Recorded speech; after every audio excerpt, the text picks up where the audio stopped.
we live? Are we? It doesn't feel like it, does it? Yeah. Well, there's somebody in the chat, so we must. Oh, we are. Excellent. Hi, Squeedy. I love it when a plan comes together. Yes. It worked. I will. I'll slide out. No. I'll let you guys get going. Have fun. Nope. I'll stick around. Yeah, you should stick around. I'll be here. We're gonna need you, buddy. I'm gonna need you.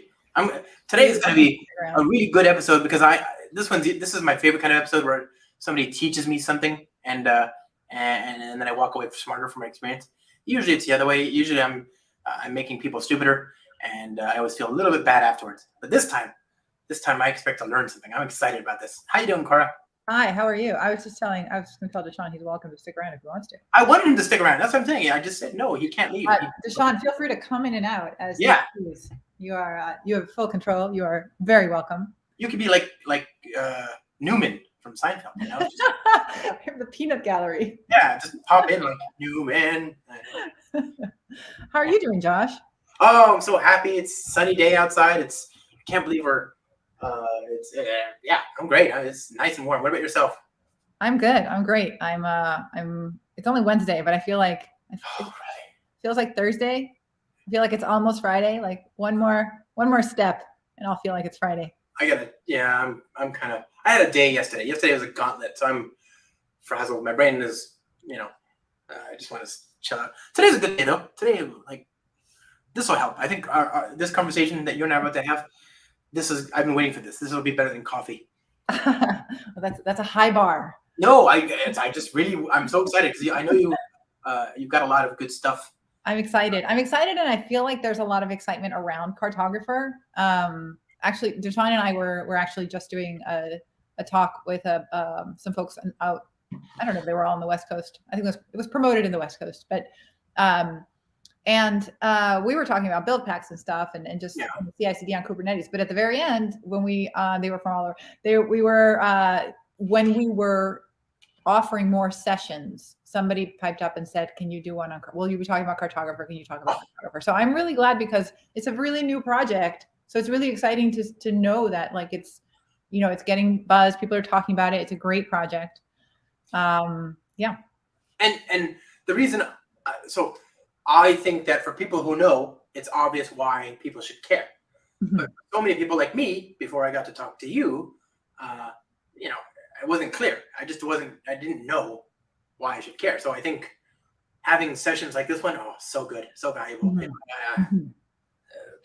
For me, I don't know about you, but when I broached the whole Kubernetes ecosystem, it's so easy to get just stacks upon stacks of tedious spaced out, fraught YAML files. I don't even know what I'm doing anymore. I'm in the middle of a YAML file shaving a yak. I don't know why. I have no idea what's going on here. It's overwhelming. We have David Diffenmere Ops. David is the community manager for Cartographer. So really excited. Thank you, David, for joining us and helping us promote this event also. Is he here? He's here. He signed in 3:05 or 12:05 your time. Hi. There it is. So he's joining us from Colombia. Like the country of Colombia? Mm-hmm. Yeah, Josh, we could do this in Spanish. Oh, yes. What else? I will wait for you. I would love to. Oh, man. I was watching my partner and I, so I gained my COVID-20, right? I gained a fair amount of weight over the pandemic. And then the other indulgence that we have is we watch this bad TV show called 90 Day Fiancé. I don't know if you've ever watched it. It is the worst. I'm embarrassed to admit that I've seen some of it. Oh, it's so bad. It's so bad. It's so bad. And I'm not really a reality TV person, or at least I wasn't. But now I'm very firmly in the. I need to watch it because it's a train wreck, and I love to watch this train wreck. It's a beautiful train wreck. It's an exquisite train wreck. It's just horrible.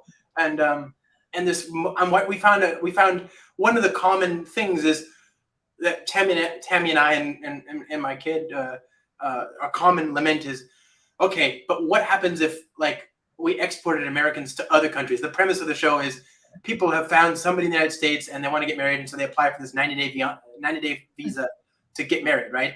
And it's always people from other countries coming to America. Well, the common thing is, what if we exported Americans to other countries to get visas to marry in that country, you know? Oh my God. And, you know, how terrible would it be? And, there actually is a show called 90 Day Fiancé The Other Way, right? I didn't know this. We just discovered this like last week. And so we've been watching a season of it, and there's one character that's going to Colombia, right? He's going to Medellin to marry this woman there, and me, I'm just drooling because it's the backdrop is all this beautiful city. They always have B-roll footage. I'm like, I would pay money to go back, you know. I miss it so much. I'm gonna watch that show. My interest is piqued. It's so bad, but it wraps around a great, you know. It's like culture's exquisite corpse, you know. That's a great premise. Oh, so good. Don't watch it. That's the message is don't watch it. To anybody who's hearing this, don't start. Don't do it. Yeah, don't be like me. Right. You thought 90 Day Fiancé was bad. It's just a gateway drug to 90 Day Fiancé The Other Way, and then who knows? It's just terrible. It's just so bad. Yeah. Oh yes, we kill the producers arrange it. You know. Yeah. They arrange it so that they show things that wind people up. Because you'll just be sitting there like, no, that's the stupidest thing I've ever seen. Don't do that, you know. And of course, they always do it. It's so cliche. Nice. Medellin must be beautiful. David is saying it's a famous spot to get married, so it must be really gorgeous. What? Colombia? Medellin. Mm-hmm. Oh yeah. Oh, I've been to Medellin.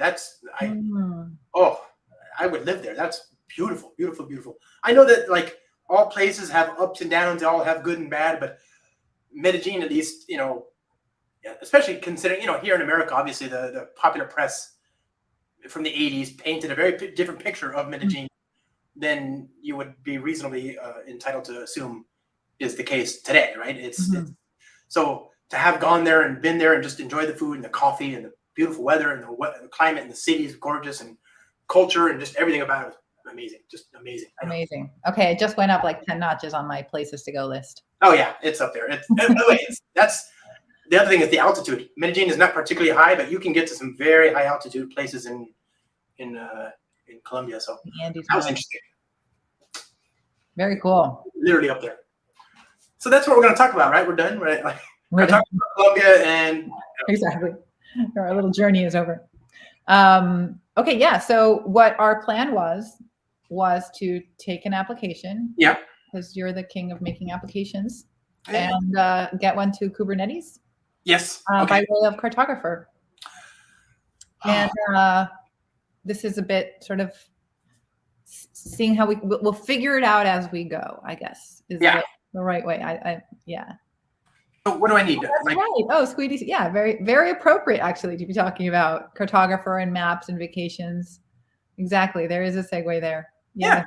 Very, very much so. Oh, so true. Yeah. Very, very true. I don't know what that is, you know, but so what would be your preferred way? Do you have an app and do you have a cluster? Do we need to make a cluster? Before we get into it, can you just tell us what it is? Talk about it. Cluster, but I don't know, like, what are we doing? Like, what do we want? What is the end goal? And should I go create a new cluster? I think I should probably do that, huh? Sure. While you're talking, I'll spin that up. Okay. So Cartographer is an exciting new open source project. Thank you, Tiffany, for sharing the link there, cartographer.sh. And it makes it so basically the space that it operates in, the concern that it addresses is supply chain orchestration, right? So where supply chain is the chain of activities that has to happen to get your code from your code repository to your production system. So that would be the supply chain, right, of your applications to production. And so it's a tool that helps you create that chain of events. It doesn't actually do each event. So if you're thinking about what it takes to get your code to production, the first thing you want to do is test your code probably. Then we're talking about Kubernetes, and you're going to want to build a container image and throw that up on some container registry. And then you need to create some YAML to describe what you want running in Kubernetes, and then you need something to actually deploy that into Kubernetes, right? You might have other things. You might want to scan code. You might want to, there's other things people want to do. Sorry, you know that Outlook does not respect do not disturb. Let me just try to shut it down. Okay. Boy, do I know. So if you are thinking about that, like a chain of activities that has to happen to get your code to production, every step of the way, you need to find something, or you need to find a tool or write a script or whatever your approach is to make that happen, right? So if you're going to test your code, maybe you have to write like your little Maven test script. And then if you want to build your code, you could, for example, like use Tekton uses a Canico mechanism to build your app. You can use KPAC, which is what we're going to use to build an app. Whatever mechanism you find to build an application, that's the next activity, and so on, right? Cartographer is not going to replace those things. The problem, one of the reasons that it's so difficult to put a chain together is that there's nothing linking activity 1 to activity 2, right? So after you've tested your code, how do you tell KPAC, hey, how do you tell the next step, hey, my code is tested, you can now build the container? And after that step builds the container, how do you tell the next thing, oh, hey, there's a new container out, can you please go deploy that, right? And so on. For every step of the way, these things have to be stitched together. So Cartographer is not replacing any of that. It's going to sit on top of all of that, so to speak. And it's going to be monitoring those activities and saying, okay, now this one has a new output, and that output has to be passed to this next one as input so that one can be triggered to do the next step. So it's choreographing all of these activities that have to happen. And it's going to give us an API, an abstraction layer, so that we can easily say, today, this is my test activity, and tomorrow, maybe I want to use something else, et cetera, or I want to plug in a new one. And it's just going to help us kind of stitch it all together. And then it's intended as something that maybe a DevOps team would be using to create that supply chain.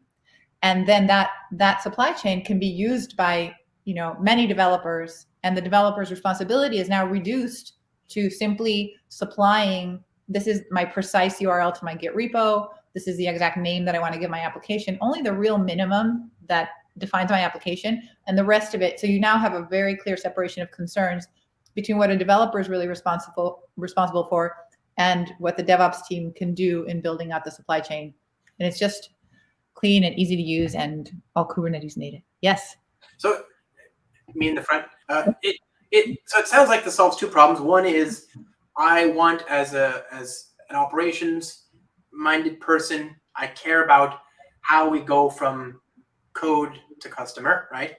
Mm-hmm. And that path may not be the same for every organization. There might be different hops in the journey, different legs of the journey. And so being able to create that and have control of that is great compared to some of these other things which seem like an all or nothing kind of our way or the highway kind of solution, right? There's no such thing as a one size fits all solution for this kind of stuff. So it's nice that you have the ability to use the best of breed components for different things, right? You can use the thing that solves your problem for this, and you can combine them in whatever arrangement you want, or not at all. You can just, it's not one size fits all. You can build your own pipeline. Mm-hmm. That sounds great. And then the other thing that's nice about that is if I'm understanding what you're saying, is you can reuse those pipelines. You can put them up. You can expose them as Lego bricks, so that anybody in the organization can just say, my pipeline is an instance of the one that we've already defined, and you don't have to redefine it. You don't have to copy and paste YAML or anything like that. You just put in the parameters to that reusable thing. Yeah. Supply chain. Exactly. Yeah, and it all right, and it's all Kubernetes native, so it's going to leverage Kubernetes ways of doing things to do that. So, for example, if your DevOps team has created maybe 2 different pipelines, or maybe there's a pipeline that's specifically for web applications that's going to generate the proper YAML for Kubernetes that represents a web application versus some other kind of application that needs a slightly different configuration, then each one of those would have a selector, selector being sort of a concept within Kubernetes for objects to identify, I need to, I'm looking for things with this label on it, and I'm going to select that thing to act on it. So then as a developer, all you have to say is, I'm going to label my app as either a web app or a whatever the other thing is. Right. And so then when you tell Kubernetes, hey, I have a new app, this is my Git URL, this is the name, this is the label, then if you do have multiple supply chains, the right supply chain will notice that label and say, oh, this is for me. I'm going to act on this one. So you, even within the same organization, you can have multiple supply chains, and there's a mechanism by which they can autonomously detect which applications they need to handle. Very much in line with this Kubernetes sort of like responsive, way of behaving, where the operator is kind of looking for, what to respond to.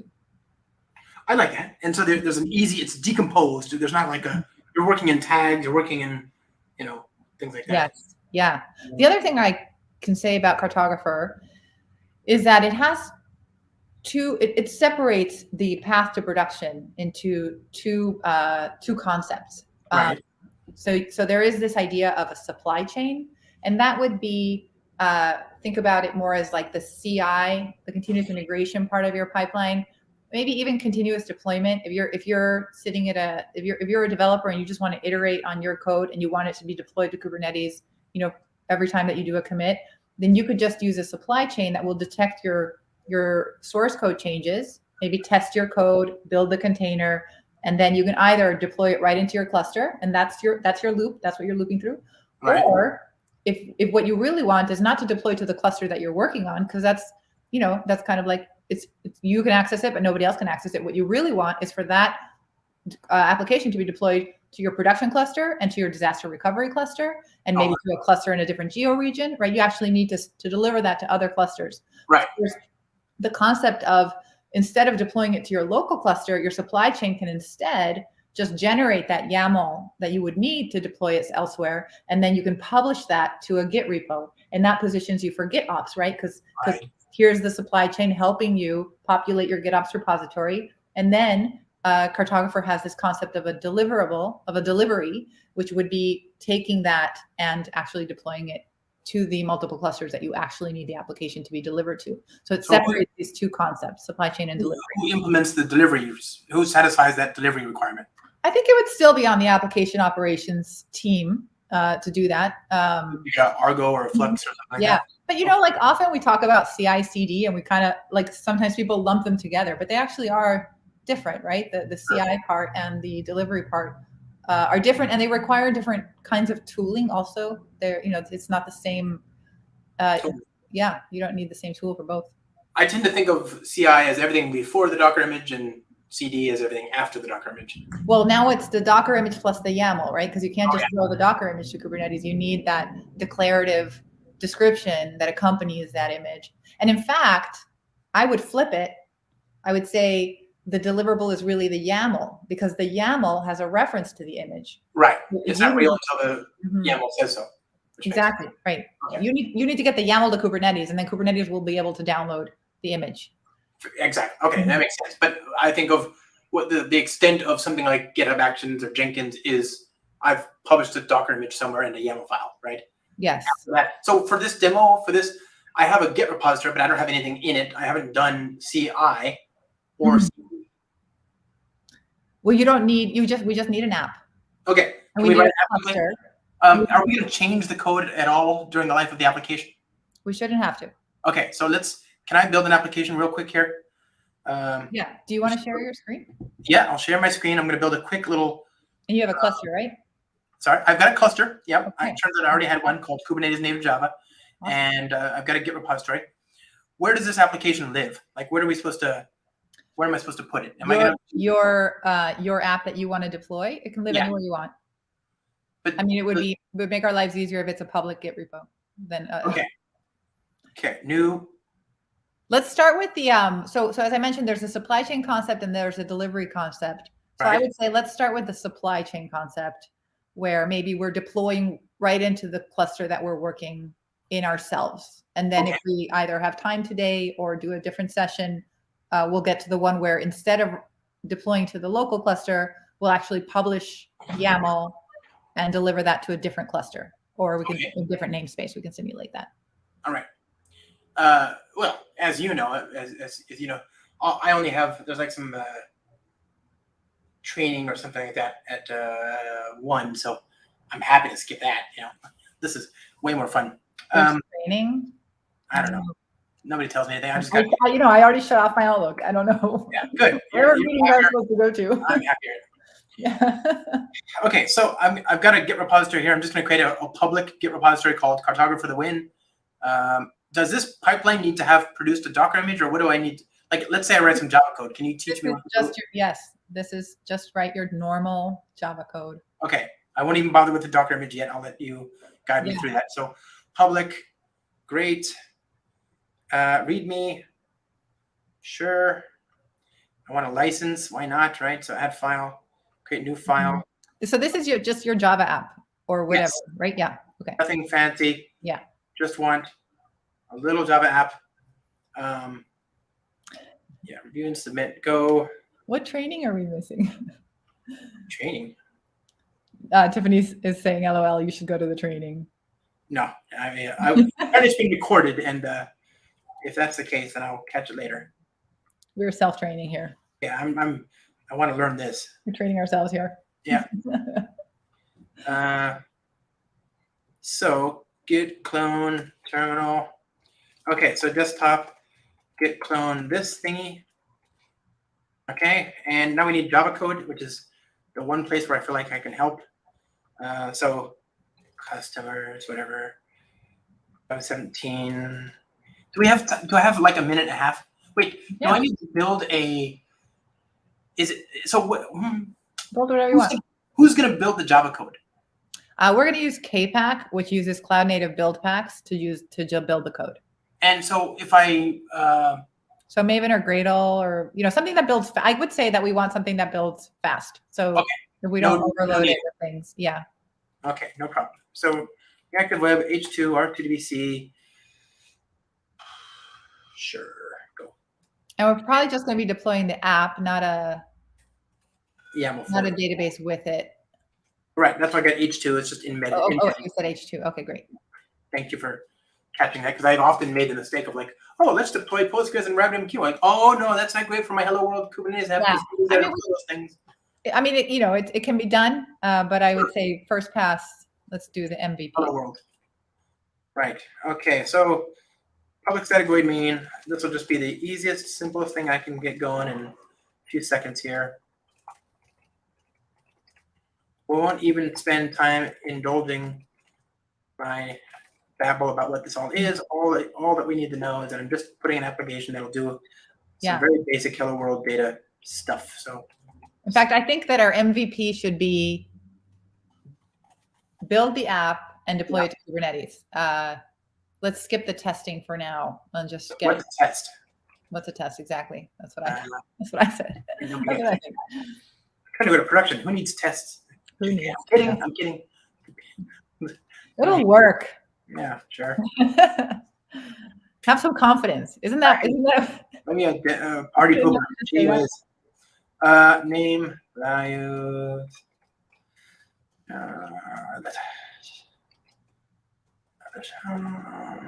and Quora, and check out the chat here.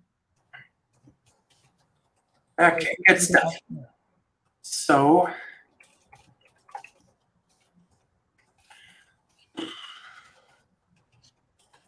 how about this so verbose, they say.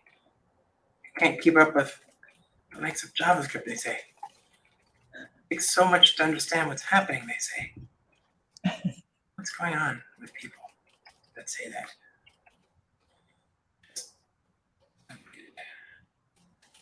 Okay, so here we are. Repository find all customer dot class and clean it up a little bit. Voila. So there's my. Spencer's joined us. Who joined us? Spencer joined us a little bit ago. Hey, buddy. Post customers. There we go. So I've got a working app. Good. So now what? Okay, now we have an app. So now you got to put it in GitHub. Okay, I can do this. This part I'm well trained for. Git status, nothing. Git init, great. Copy desktop. Cartographer for the win. .git config to .git config. Config. Git status. Okay. Git add git status, git add, YOLO, git push. No, git push dash force. Casper. Okay. All right. We have an app. All right. Okay, so our poor little app is just sitting in GitHub and it Right. wants to be in production. It needs it. Yes. Production is the place to be, as you always say.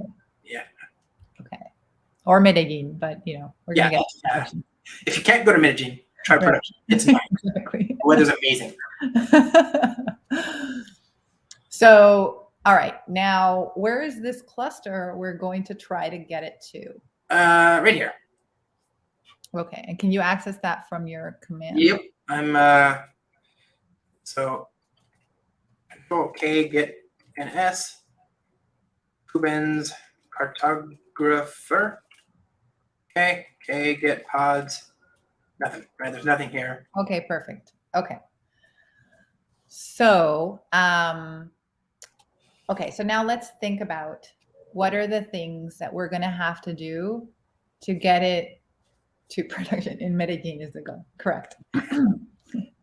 So what are the things that we have to do to get this app to Kubernetes? Like, so let's say at minimum, we have to turn the Java code into an OCI container image. Right. We're going to have to publish that container image to a registry. Do you have a registry of choice? Google Container Registry, although I would have to, that's a good point. How do we get that?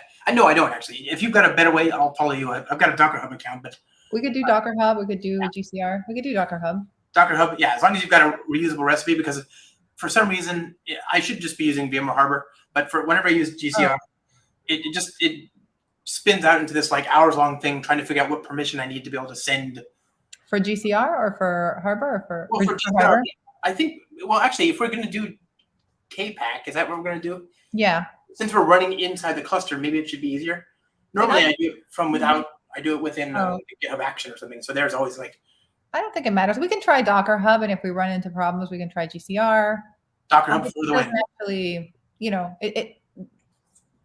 but let's say we're going to put it in some repository, and then we want to deploy it. And let's just take the very, very simple scenario of like, if you want to deploy a container to Kubernetes, you're going to need a YAML for a deployment and a YAML for a service, right? So that's like bare bones. And so I will say that although KPAC by itself, so KPAC is going to be, so we have to pick, for each of these activities, we may need to rely on another tool, right? Right. So for building, for example, as you're saying, we're going to choose from the vast ecosystem of available products to us in what is this Kubernetes ecosystem. Right. We're going to choose a product called KPAC, which is a product that you can deploy to Kubernetes that will take code and publish a container image from that. So we are going to need to install KPAC actually. So for that, we should go to on my local machine into your cluster. Okay, let's do that. So lead the way. So we need to go to the KPAC GitHub website, which I believe is that Pivotal KPAC. Perfect. So we can get the latest release under releases. Releases On the right hand side. Where it's like green, it says latest. Latest down here. Yes, thank you. So let's go we'll continue. That should work. I don't know why. Why is it? I don't know why it's not just like public. What? That's confusing. Can you access it? No, I'll have to send you the file. There you go. What the? So there you go. I got it. You just do incognito mode if you're a VMware, apparently. Oh, okay. All right. So so we're going to install KPAC version 5. So you want to that you can take the second one. And that's it. I hope so, because I already hit enter. Yeah. Okay, so this is saying using the Kubernetes kubectl CLI to apply this YAML file that has all of the things that KPAC, it's installing KPAC into the cluster. So what you should have now is that you should have a namespace called KPAC. Ah, yes. Right there. And so in there is the actual product of KPAC. We're not going to add anything else to that namespace. That's kind of like your applications folder, right? That's where that product is installed. But you can do a kubectl space API dash resources and then grep for API resource and then grep for KPAC.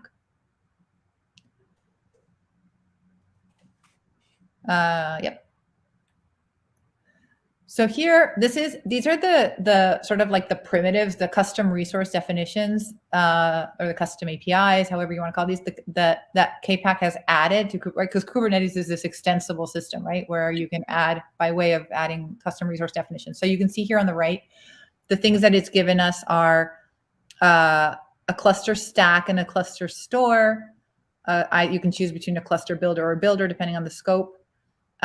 Image build and source resolver, right? Those are the objects that it's given us to work with. And so we do have to do a little bit of KPAC installation before we use this. There's actually, let's do this also.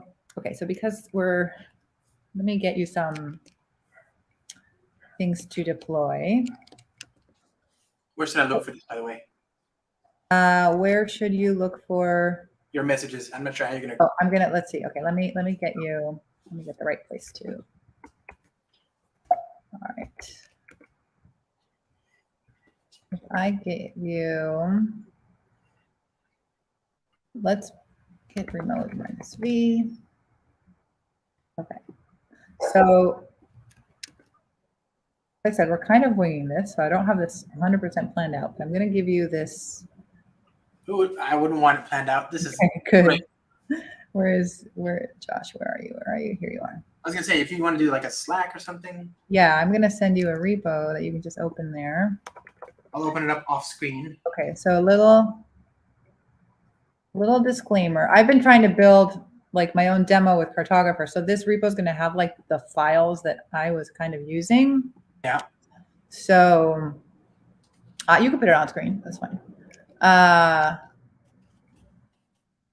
Okay, so let me go back to your screen now that I found the repo. Yeah, so feel free to, I sent it to you over Slack, but you can, oh, there you go. Okay. All right, so if you go into setup and under setup. There is setup. Setup folder. Okay, yeah, okay. Yeah, then you go into overlays. Hello. And then go into KPAC. KPAC, okay. Yeah, so then KPAC, that KPAC, what do I have here? Okay, so this is, okay, so let me just for those who are not familiar with KPAC, let me talk a little bit about that. Do you want to actually, so if you go back to your command line, I think maybe the best thing is to show people a pack build on your code. Oh, but not so much. Or a Maven, or just a Maven Spring Boot build image? Yeah, I think that might work. I mean, we'll never know unless we try. You know what I'm saying? Yeah, let's try it. Okay. So whether it's KPAC running on Kubernetes or this CLI called pack running at your command line, or as Josh, you're doing right now, the Maven CLI using the Spring Boot. Let me see the. Are you in the code folder? I will be in a second. Or whether you're using Maven, Spring, Maven, the Maven or Gradle plugins for Spring Boot. Any of those? Yeah, there you go. I'm on an Apple M1.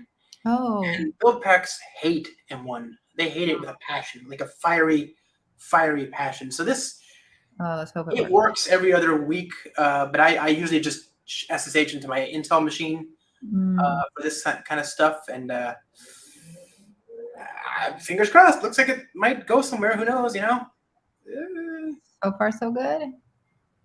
We'll see. It should be okay because this. Well, we'll see.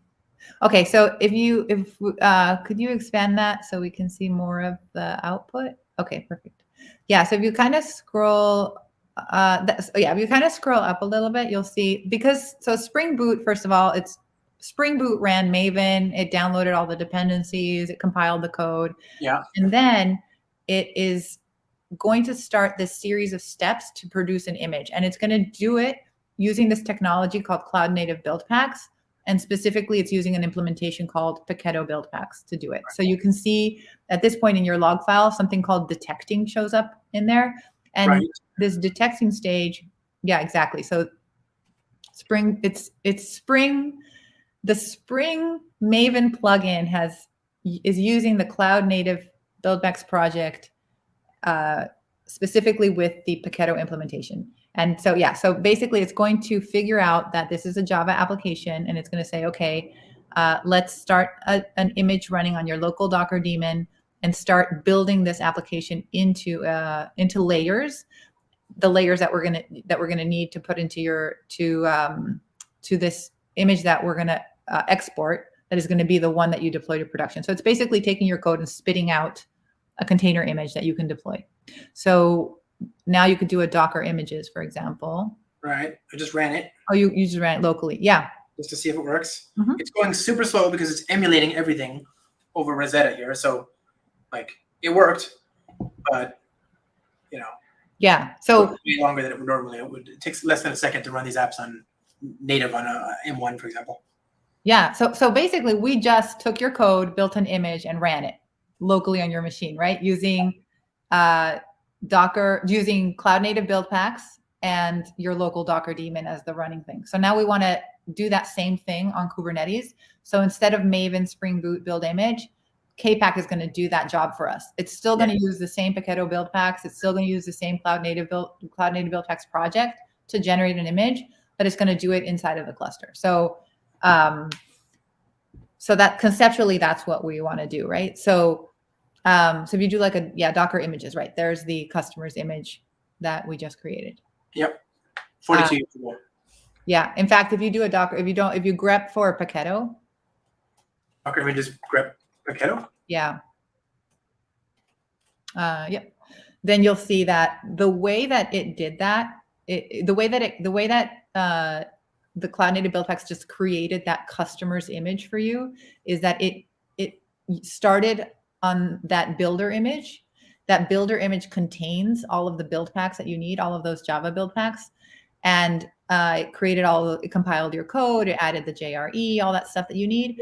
And then it exported all of those things to to the run image, which is just a very, like a no frills version of that same base OS, right? That you don't need the JDK in production. So that's not going to go into the run image. You only need that for build. Right. So it uses that slimmer.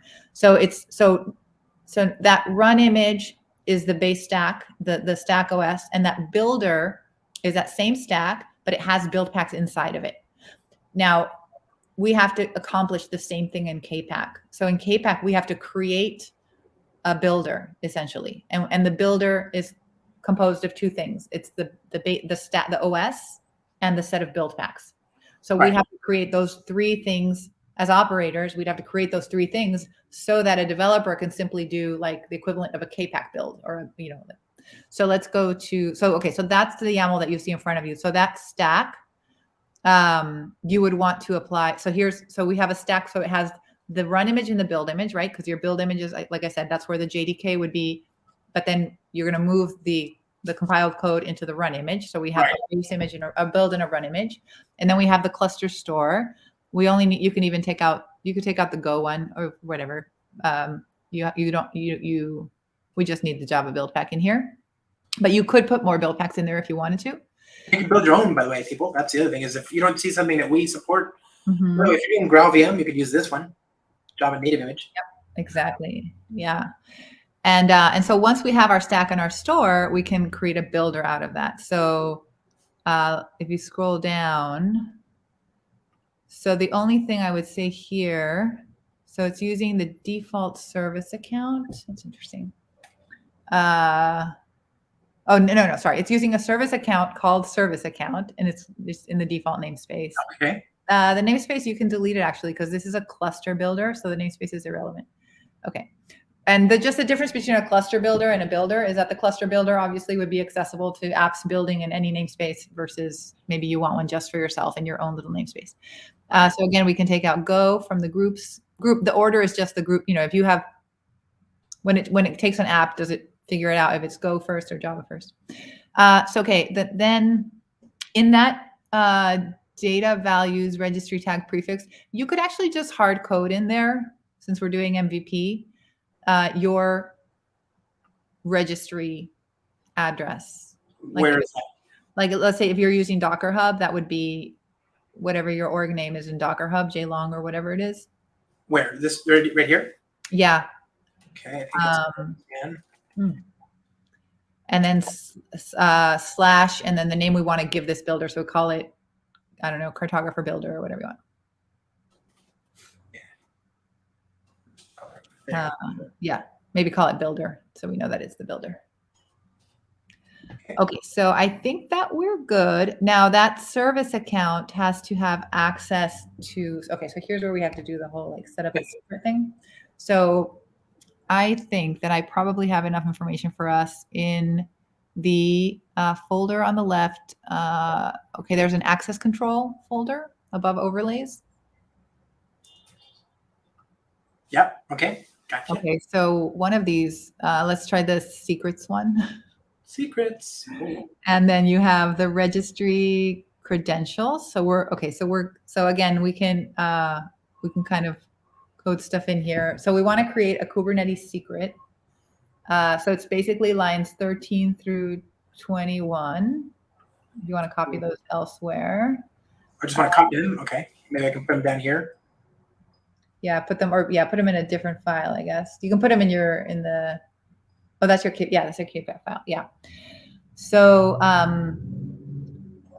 and we're going to also need a service account. So if you go back to secrets, if you scroll, is it there or is it that's just secrets? Okay. So then in supply chain access.yaml.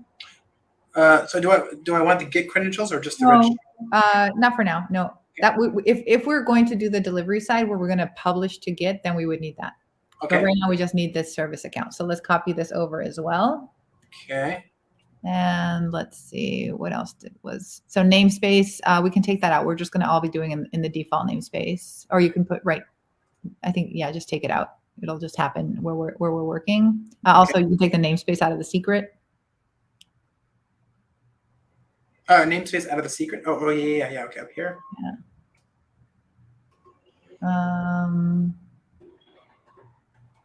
Okay, so but actually, I think are you logged into to Docker Hub from your command line? Probably not. Let's figure that out. What do I need to do? I haven't used Docker Hub in a hot minute. So dockerhub.com. Oh, this is incognito. Yeah, I mean, it's fine. So KPAC has a CLI. We could be using that. So Wait, KPAC does? KPAC does have a CLI. Oh yeah, let's do that then. Okay. But I think this is good, and I think this is would you rather use a CLI? Could do that. Sure. Yeah. I mean, anything to avoid having to remember how to get into this. But we still have to. You still have to, even if we use a CLI, KPAC has the ability to create that secret easily, but it's still going to need you to log into. I think for for Docker, actually, for GCR, if you have your GCR, if your JSON file that represents your service account, right, here it is, has access to GCR, then KPAC CLI will use that. But I think otherwise, KPAC CLI would also generate your secret from your Docker login information. So I think. Well, I mean, I think I have access to GCR, but let me log into Docker Hub here quickly off screen. Okay, you do that, and I will. I just have to always Google this, but like the command. Let me just get the command to generate a secret from Docker config.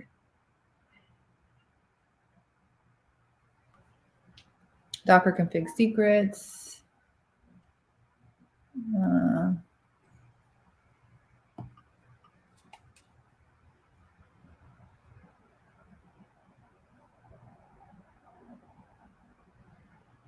Okay, I'm logged in. So, yay, go team. Okay, so Docker server email. Share.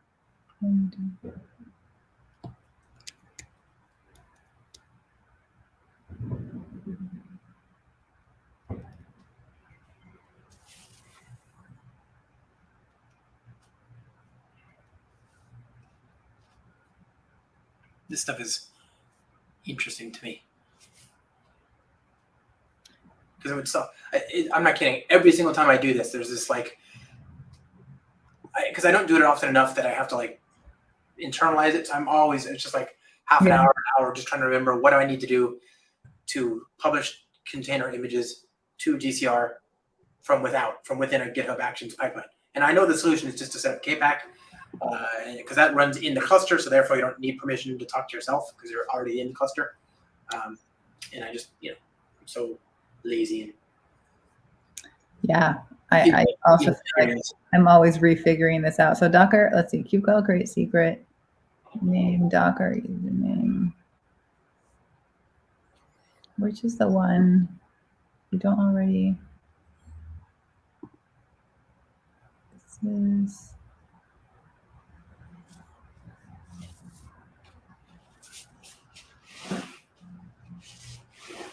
All right, I maybe do this off screen also, but here's that maybe what we need. Let's see.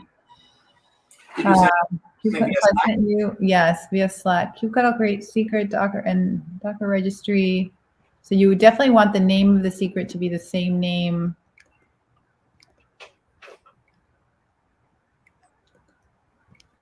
Which would be registry-credentials. Same name. So do I want dry run? No, I don't care about that. Okay. Let's see. So what's, okay, so. Yeah, okay, so Scott is just telling us to use the okay, so if you want to to use the KPAC CLI, which is really good advice. So you'd have to install the KPAC CLI. Brew search KPAC? I think it's probably a brew install, but it might be like a little bit of a K. Okay, so I'm going to send you this. I want to open that. Okay, got that. Oh, you're not sharing anymore. Oh, awkward. Okay. All right, so we can install the KPAC CLI. That would make our lives easier. Thank you, Scott, for the little push. Is it not showing my screen? It says it is. It is now. Yes. Okay, so brew install VMware Tanzu KPAC CLI inside of x86. There you go. Scott's helping us out here. Yeah. Okay, that'll. Can't install KPAC because of M1.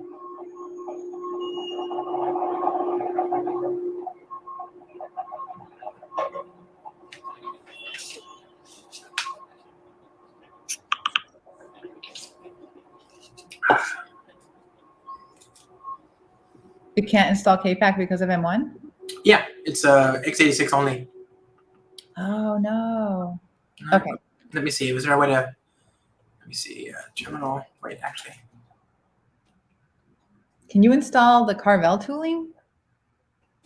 Oh, let me try and reset it first before I give up. Yeah. You're too cutting edge, Josh. Wait. Am I out? Echo. Yeah, because ARM64. Wait, so open using Rosetta.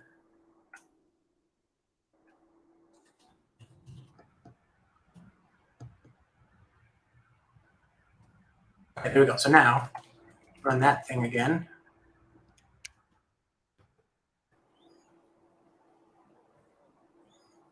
Oop, nope, still failed. Oh, wow. Can you try the Carvel tooling? I'm wondering if that is sort of off topic. I'm going to put it also in the chat here, I guess. I mean, worst case, I can just log into StreamYard from my Intel box. If that would that work for you? The stuff? Yeah, sure. I just put it. Switch this thing around. Okay, so I'll join in StreamYard in just a hot minute. Yeah. So the thing that Scott is saying. Yeah. Or the thing that I put above that, either way. Can you install that? Okay, let me just go to the Intel box just to dramatically simplify things. I'll be back in like a minute, okay? All right. Okay. In the meantime, I guess I'll keep. Oh, hey, Deshaun. Oh, Hi. that's so nice of you to stop So by. far, so good. Like this is it's moving. Looks like we have lots of people joining in to watch. His M1 issues. I'm doing the same thing. I'm trying to do this on Raspberry Pi. So I'm just building my own. Right, the source code is available. This is all OSS, and yeah, we can just go and build our own version. So yeah, we can't do the brew install, but that's part of it, right? You can live on the bleeding edge. Mhm. As long as you know how to heal. That's right. Yeah, I feel like every time I have to create a Kubernetes secret, I'm figuring out as if I had never done it. So I'm just trying to find the right command to do it, pulling in your Docker credentials, or I guess whatever. Josh can go off screen and just type his password right into the YAML. Nothing wrong with that. Oh, yes. Yes, indeed.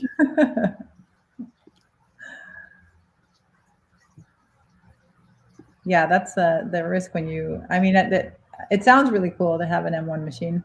I wouldn't mind. But I guess you are kind of like opening up yourself to potential additional problems that then like you're in the minority, I guess, of people encountering those particular problems. And that's okay. Mhm. Right? That's That is okay. somebody's got to do it. Yeah, that's right. So let's see. Okay, so when Josh comes back, since he will be able to have since he will have the KPAC CLI, then we will. Okay.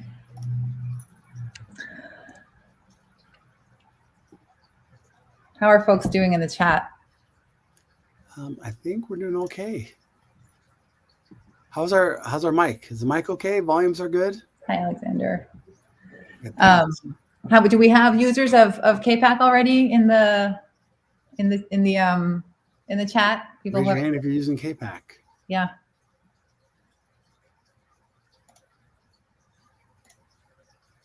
So we're going to have to use a combination of Flux to pull our Git repo and then KPAC, and then we'll deploy the YAML to Kubernetes. kubectl create SECI. Use. Okay, good. That's okay. Whoops. Oh, here we go. Oh, hi, Josh. Hi. Okay. So, we're back on it. You can stay, John. Okay, so we're back on Intel. Yeah, I mean, this whole it's humanity versus Intel, and we've got to pick a side. Like everybody needs to pick a side soon, right? This thing is getting way out of hand. Yeah, we're all going to come to your side soon. I hope so. So let's see here. So I'm on Intel. Okay. I've lost. I'm copying and pasting commands so I can kind of catch up here. Okay. So basically, what we can do is install the KPAC CLI. Yeah. Oh yeah. KPAC. Okay. So KPAC CLI. We'll just make our lives a little bit easier. Although, yeah, I mean, the only part I was struggling with was just the Kubernetes secret, which can't be that hard. I just have to find the right command for that. But yeah, if you want to go ahead and install the.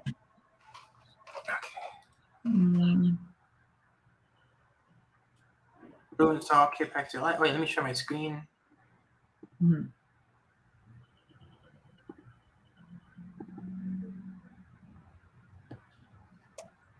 Okay.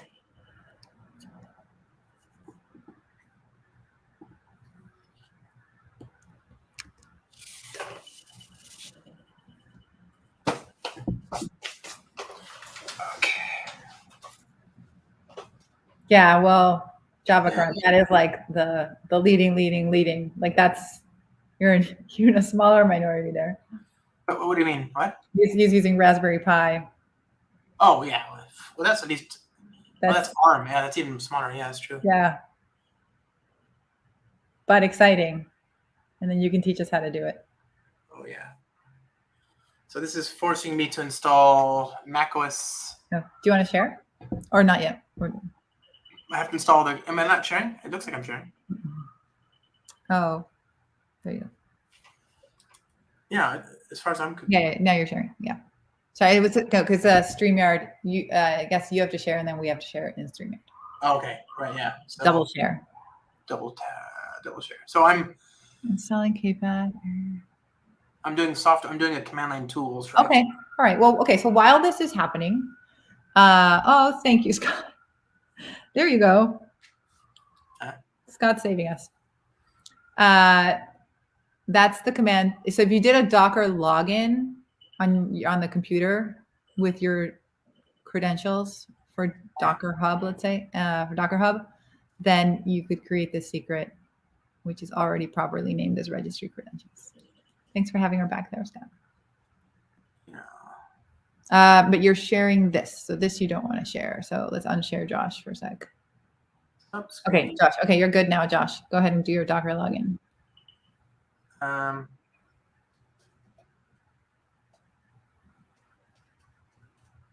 Yeah, I should bookmark that too.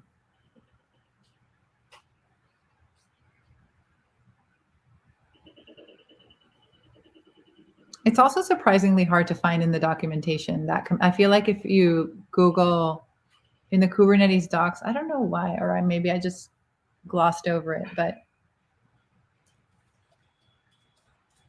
you know, most of the examples are like user password.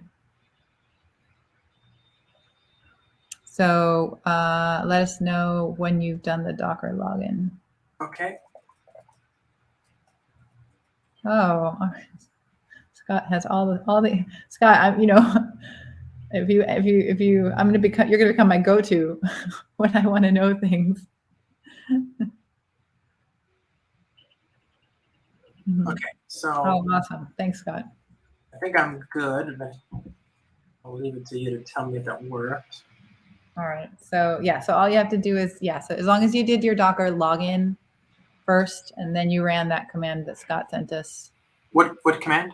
So Scott at 58 minutes past the hour sent kubectl create secret generic, and then we're calling our secret registry credential because that's what we have in the rest of the YAML from your Docker config JSON. Yeah, that.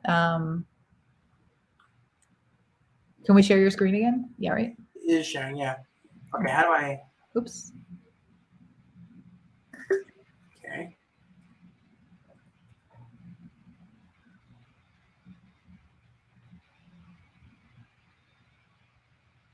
Wait, am I sharing the wrong thing here?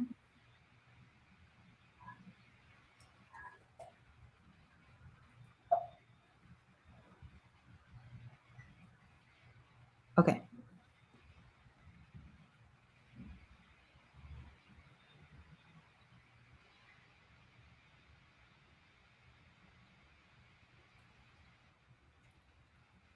Like that. Yes. Okay, perfect. So. All right, let's run that. No. Let's see. Secret generic registry credentials. After registry credentials, you need a space. Oh, right. And it should be -- from file. Okay. So error reading.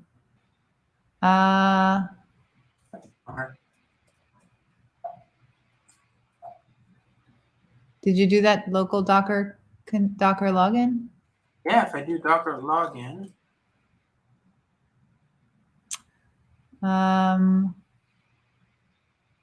Looks like it's. So maybe this is using like some others. Oh, there it is. Okay, now it's there. Okay. I wasn't there before. Docker. What? Does it not recognize tilde? Is it not expanding that?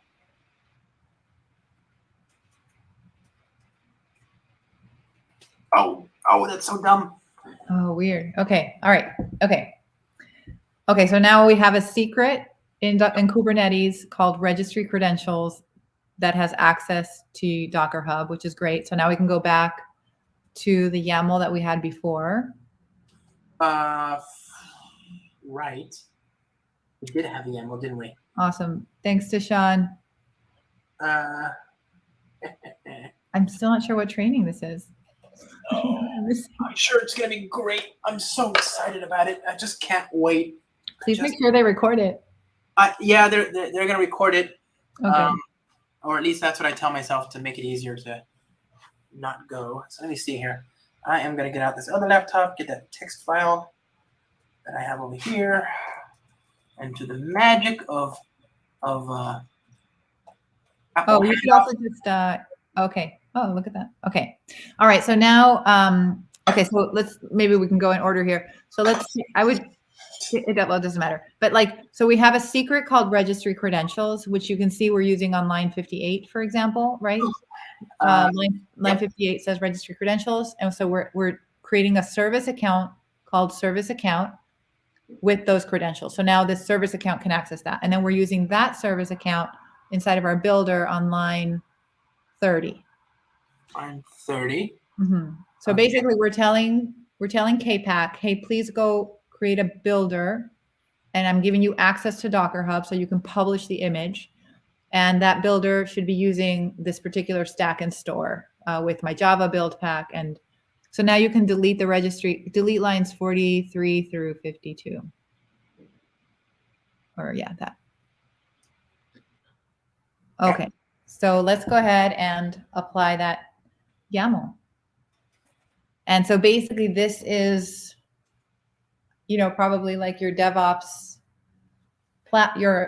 your platform ops person or app ops person, your ops person configuring KPAC to be able to build at least what we're doing is giving KPAC the ability to build Java applications for anyone with access to the cluster. So if we bring up like a web page with your Docker Hub thing. Just apply the YAML. Yeah. No matches for kind. Oh yeah, that's because I'm not connected to the right cluster. Which makes me wonder which get names. Which.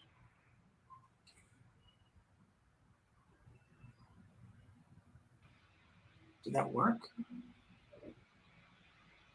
No, surely not, right? Like.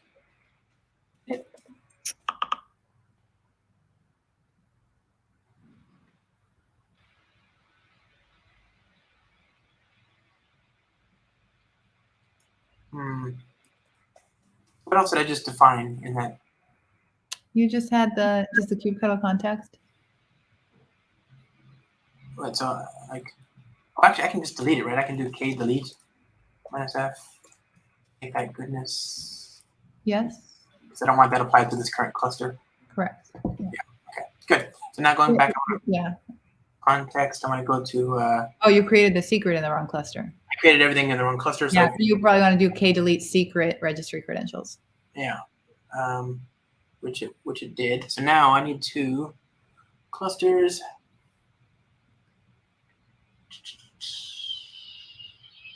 Okay. Connect. Yeah. So this will. And I want to do Kubernetes. So I want to do this in which namespace? Does it matter? This is you can do it in the default namespace. We can just work in the default namespace. So default. Okay. Is that where we are? Yeah, we are in the default namespace, right? Well, I put it there, yeah. Okay, so now we have a stack, which is our base OS, and then we have our store, which has our Java build pack, and now we have a builder that puts it all together for us. And so if we check, you can do if you check Docker Hub, we should eventually see that builder show up there. So it might take a minute. So if you go back to, you could do well now that you have KPAC Did you? Oh, we didn't install the CLI in the end, right? Did we? Oh, I don't know if I did. Oh, it's downloading. This is fun. We're Oh, waiting. that's still going. Okay, okay. So you can just do you could just do kubectl get images, get CNB image, I think, or maybe try images, CNB images. No dash. No dash. CNB, yeah. Or image singular, maybe. Singular. Try singular. I don't know why. It's... oh, sorry. I'm so sorry. We didn't create an image yet. Sorry. Get cluster builder. I'm getting ahead of myself here. Get cluster builder. Okay. There's our builder. Can you do maybe a describe cluster builder?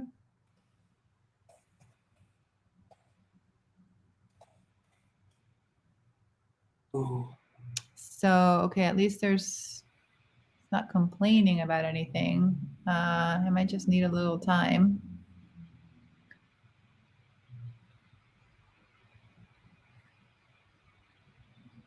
Yeah, let's just give it a minute and see. It's because of the secret. Oh, we didn't create. Oh, you didn't create the secret in this. Oh, because yeah. Oh, that's true. Thank you, Scott. So we only created the secret in the old cluster. Oh, we need to rerun that secret. That's okay. That was the imperative. That is okay. Now, hopefully, it'll just wake up. What is happening? Oh, the from file, the space double dash. From file. After credentials. Double dash. Yeah. Pipe double dash. Save. Copy and paste. We'll see. Voila. Okay, so now hopefully it'll just, if we now do a kubectl get cluster builder at the command line, let's see what it says. I don't know if it's necessary. I hope it just wakes up by itself, but if we want to maybe prompt it, like add default to, are we not in the default namespace? Kubernetes default. There you go. Okay. Oh, we did Kubernetes to Cartographer. Okay, right. Okay, all right. So, okay, let's back up. Let's clean up. So if we were in the Cartographer namespace before, right? Then, well, whatever. No, but we didn't have a Cartographer namespace. So delete that then. Did we have a Cartographer namespace? Oh yeah, we did. Yeah. Right there. Did we install Cartographer already? No, I created that earlier. Did you install Cartographer or did you just create the namespace? I just created the namespace. Oh, okay, okay. The namespace is causing nothing but trouble. Okay, there we go. Okay, gotcha. Okay, I missed that. Okay, so in the default namespace, which is where we're pointing to right now, right? We now have a secret, right, called registry credentials. I shall ensure that we do. There you go. Okay. Okay, we've got our secret. Do we have a cluster stack and cluster store, or are those things in the Cartographer namespace? They should be. There you go. Yeah, we do. And a cluster stack and store as well. Everything's in here. Yeah, right. Cluster stack. I think. I think you have to do a. Let's see. Yeah, maybe comma. Yeah, let's try it. There you go. Okay. Stack is true and ready, and cluster store. I think you can do comma delimited without spaces. Okay, so those are ready. So then the builder is not a builder, but we're doing a cluster builder, which is a different resource. Okay, so I'm going to say that because the secret, and then we have a service account, right? Obviously, I mean, if everything's there, it should be there. Okay, so we have all of our things, and we have our and the registry credential secret is there. So I'm going to say that just because, let's just go ahead and do a delete that file, and then just to reapply that file. Which one? The one with all, like, now that we have a secret, let's just, to be safe, let's delete that and reapply it. Yeah.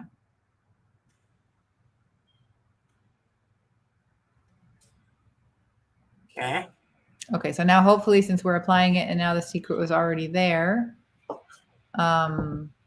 it'll create the builder. And it's going to take a minute. And now maybe check can you just triple check that the secret was there? Sure. Okay, get secrets. Registry credentials. Okay, so we're good on that. So okay, we can do a kubectl describe on the cluster builder. Okay, describe cluster builders. Oh, I guess I don't know. You can just say cluster builder because there's only that one.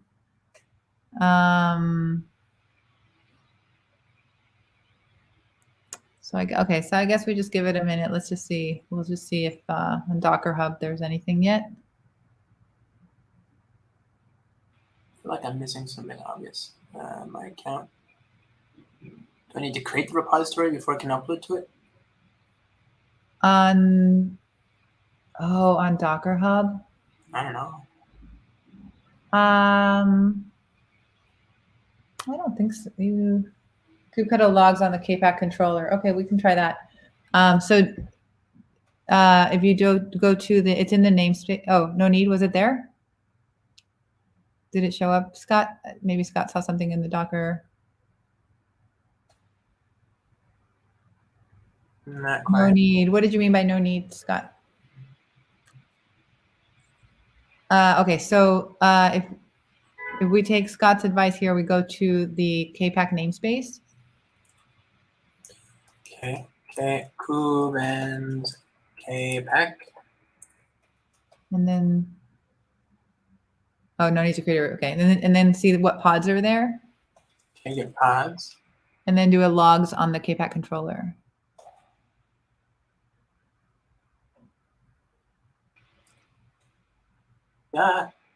Error. Admission webhook. Service accounts. Okay, we have some problem here. Missing spec service account ref namespace. Oh, okay. So I guess the service account did need a namespace that I deleted. Okay, so let's go back and put that namespace under the service account ref. Okay. So that's this thing right here. Yeah. So under service account reference, name under that, let's add namespace. Default. Yes. Okay. And then we just reapply that. Thank you again, Scott. Okay. Now maybe we can see something. I would describe the builder again. Let's see. Hopefully it's. Yay. Okay. Awesome. So now, yeah, so Docker Hub, we should have a new image there. Well, head. Oh, wait, it's not saying. Oh, unexpected status. I'm not reading properly. Okay. Unexpected status code for unauthorized. So you had done a Docker login here, right? Yeah. Or was it just the other machine that you did a Docker login? Pretty sure. Logging in with your password grants your terminal for security. Unexpected status code.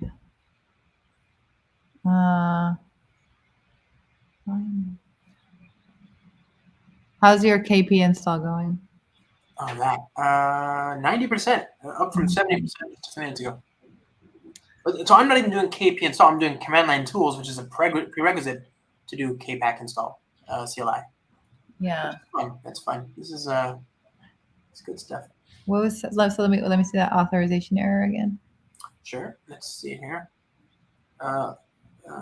Head. Index Starbucks man. Do I need to create that explicitly, like Cartographer builder? I wonder. Where was? Oh, what's happening here? Create repository. Cartographer builder public. Create. So does that make a difference? Well, I'd go back maybe and delete and reapply the file, but Yeah. I think you have to reapply it because, oh, you did delete it. Reapply it. Did you delete it first? No, I didn't.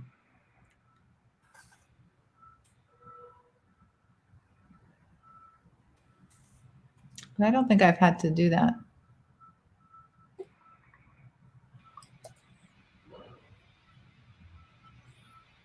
Okay. And post. Okay. Okay. Authentication required. Unauthorized. Why does it think it's unauthorized? Oh, that's okay.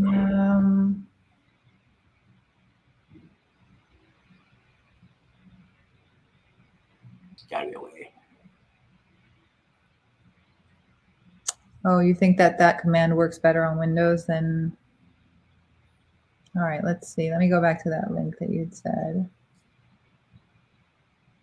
Okay, here's this. Oops. So let me go to this link. How do I copy this?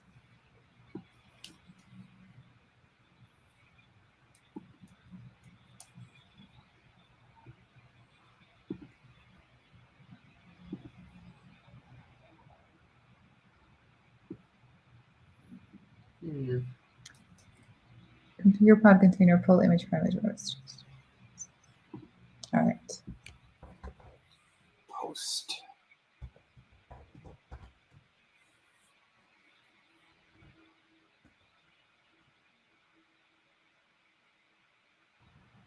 Pull image private registry.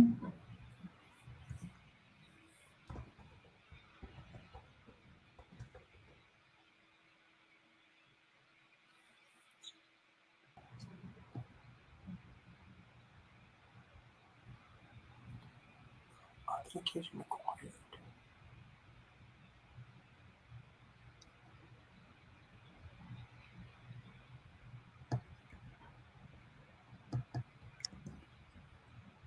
You know what, Josh? Why don't you do this? Why don't you try? Let's double check. You do a Docker push from your command line. Yeah. So Docker. Yeah, just like. So if I go to Kubernetes native Java, and I go to Cartographer to win. Or just like whatever images. Oh, we don't have this. So Maven clean package, let that run. And then there's the Maven Spring Boot build image. Minus D skip test.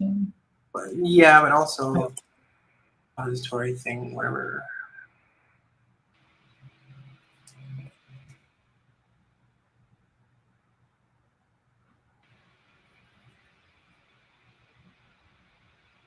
We can just Docker push it. You don't need to specify the repository. You can just at the command line just do. Okay.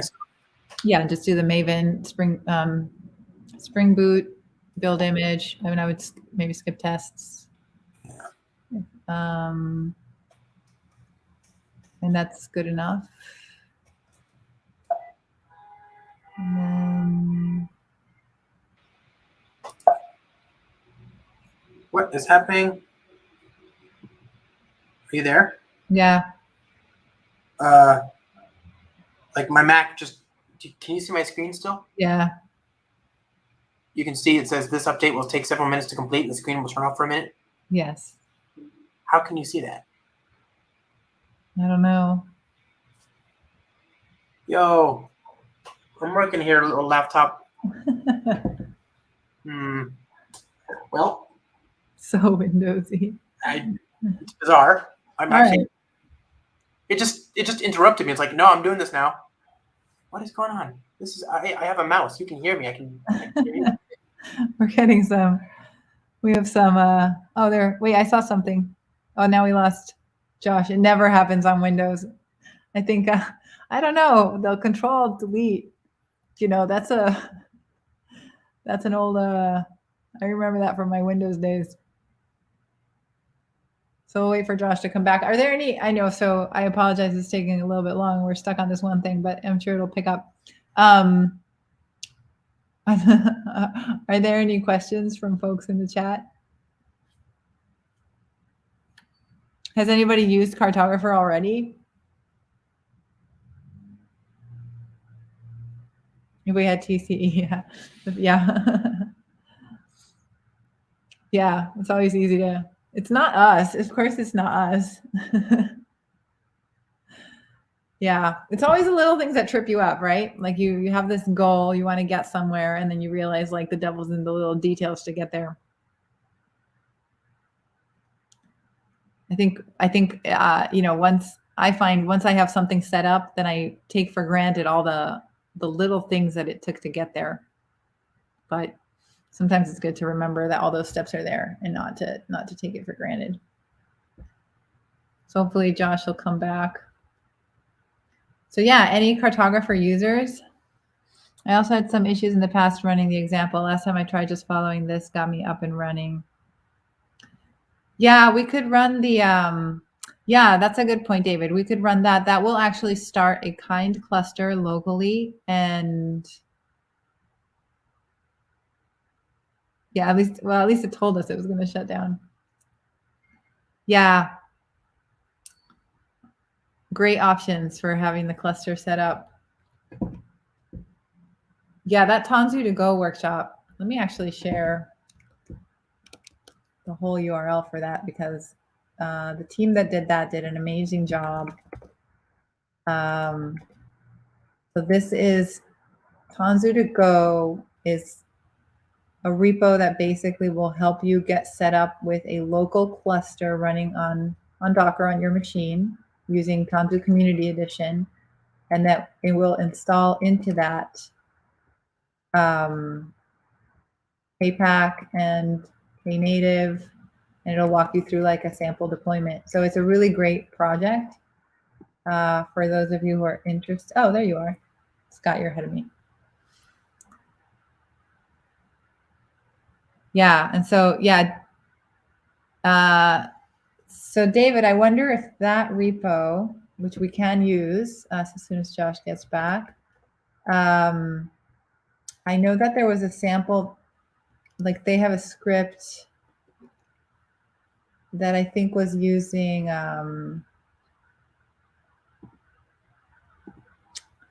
let's see, okay, app operator.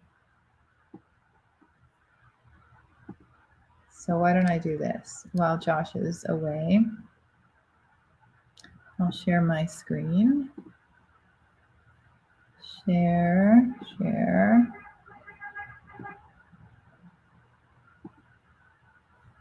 Okay, so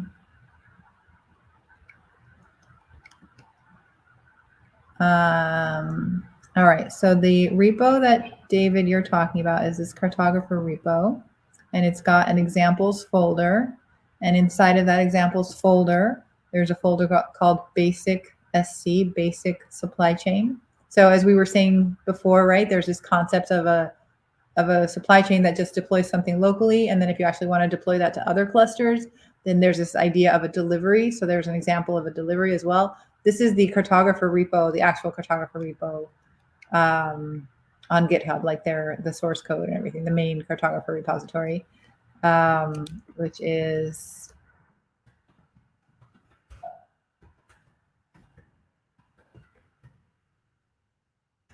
right, this address here, VMware-Tanzu/Cartographer. So we could use that instead. And this basically would have what the app operator needs to do, which we'll get to, and the developer. But yeah, we'd still have to get Josh to at least install the Carvel tooling for YTT. So, and then, yeah, he could just put in the username, password, hard code it. That would be okay.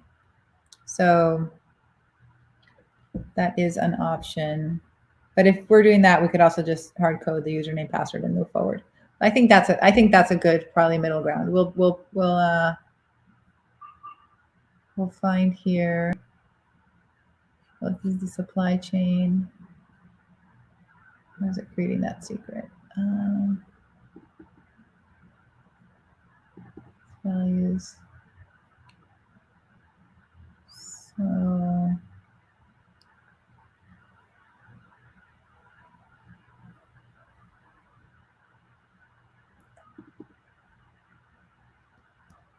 let me see if I can get Josh. Let me text him and see how he's doing. He's computerless. Let's see. Project, where is Josh? Let's see.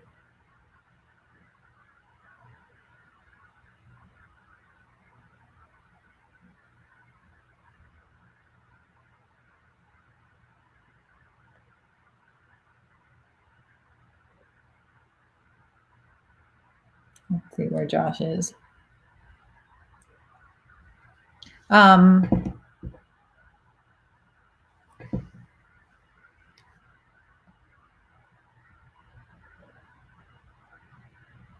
Let's see. Okay.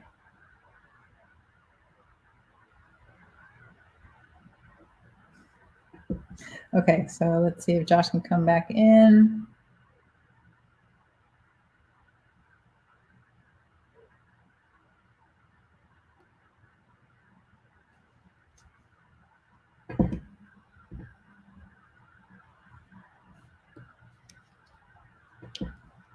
Maybe he can try to join from his other computer. So Josh says his computer is rebooting, but maybe he can come in on the other one.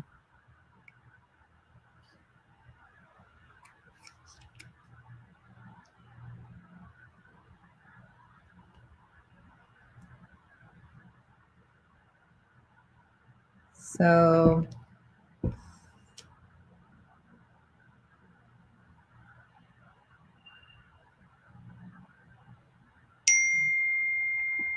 see if he can make it.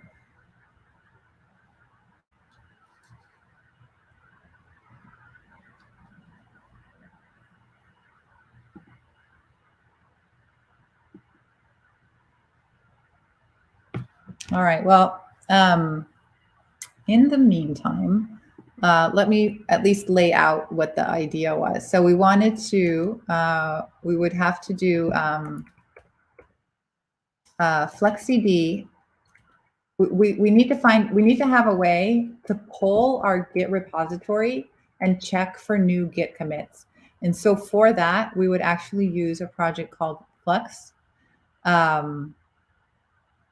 Flux, if we go to their GitHub site, they have a couple of different things. So Flux, so we can use, they have a resource called Git repository that will pull a Git repository for new commits. So we're basically going to use Flux for that.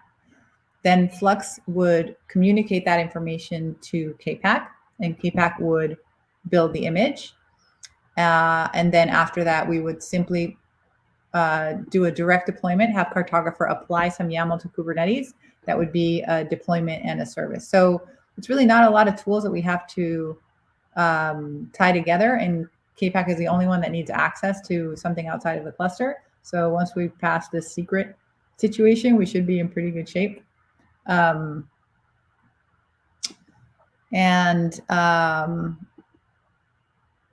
that first scenario, yeah. Since we're here, okay, so let me walk you through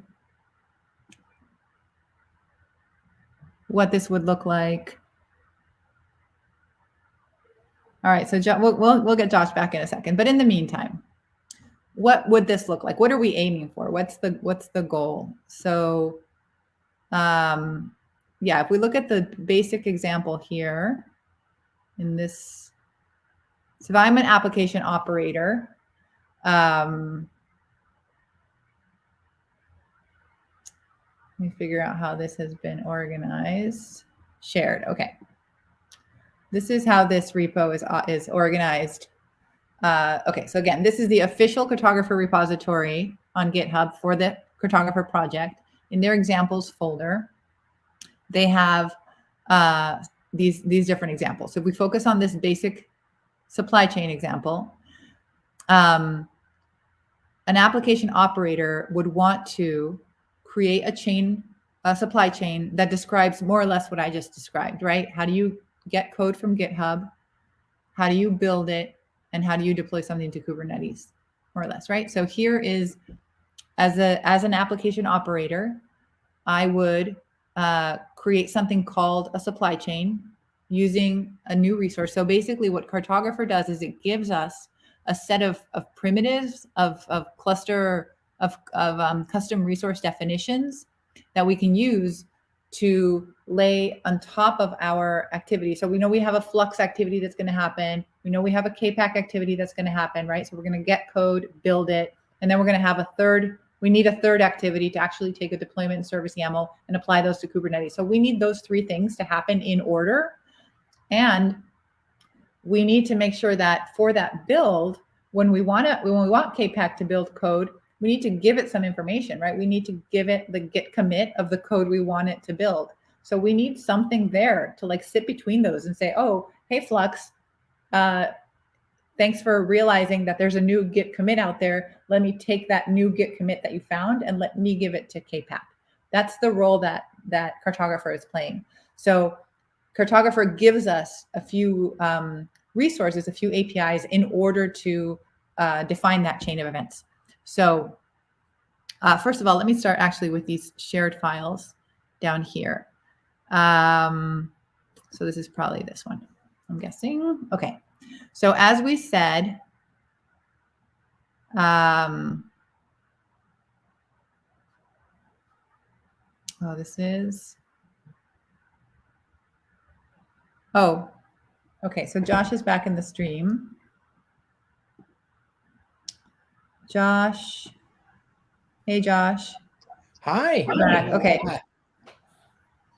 What a tire fire. Okay. Wow, Apple. What computer are you on? I'm on the ARM M1 non-Intel because that Yeah. Intel is over in the corner. It's been a very bad boy, and there's a 7-minute update remaining. So Oh, wow. yeah, I'm unimpressed. Wow. Okay. What was so weird about it is it just happened in the middle. Was it because of the command line tools? I might have possibly installed that required a multi-minute long update. Yeah, I wouldn't be surprised if that was part of it. Well, let's start. Okay, so just so we have the satisfaction of seeing something working, yeah, let's switch gears. So why don't you do this? Go to GitHub and go to a website called an org called FluxCD /flux2. We can use that one. And there's a file in their releases called install.yaml. Yeah, Washuma's saying best to start with git source. Let's get some satisfaction and see something happening. So it's started with the hardest part. Releases. So yeah. Oh, are you sharing? You're not sharing. Oh, I'm not. Yeah. Okay. Oh, am I sharing? You share your screen. Okay, here we go. Okay, so is that Flux? Okay, so yeah, so let's get that release. And so Flux is going to pull our Git repo and tell us when there's new code, and KPAC is going to build it, and then we're just going to deploy. So we're not going to have to install, besides Cartographer, of course. These are the only two kind of like point tools that we're leveraging for this particular supply chain. If you wanted to do testing, then you could use something like Tecton is a good choice for testing. But in order to avoid configuration overload, I think it's best for us to just do this. Okay, so here's install.yaml to my local machine. Yes. Should I do kubectl apply? Yes. Okay, so get namespace. I should be in the default namespace. Is that yeah, right? This is going to create its own namespace called Flux System and deploy everything in there. Okay, apply.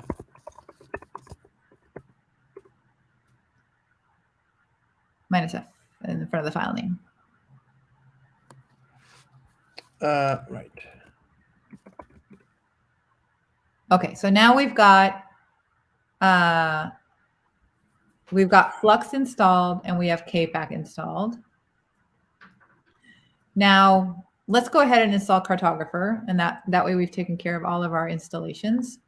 So let's go get that release file. So that is in should be, let's see. If you go to cartographer.sh And you Okay. can click on download Cartographer. It'll take you to the GitHub page, I believe. And now, okay, so we want to install this one.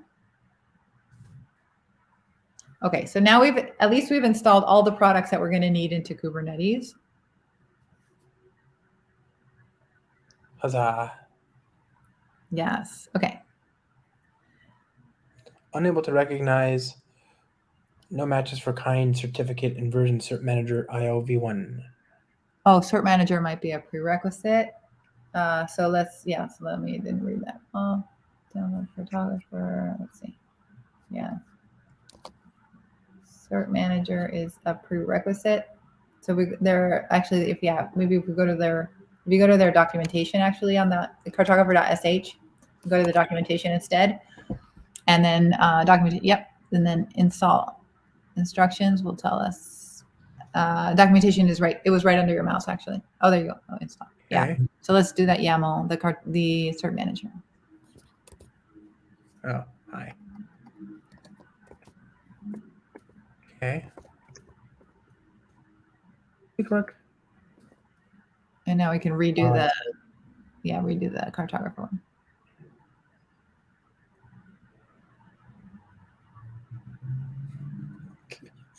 What? Okay. All right, so let's redo cartographer installation. This one. That was Flux, so we want to redo cartographer. Oh, right. The SSA. Yeah, this one. Yeah, that one. Yeah. Oh, 2 minutes until the other thing works. Okay, good. So now we've got everything installed. Okay, so maybe what we can do is this. So the explanation that I kind of gave you the other day, I think maybe it's worth showing those files. Okay. So let me just pull them up here. Examples. Right, where were those? This. Okay. So I'll share my screen just to give sort of like an overview.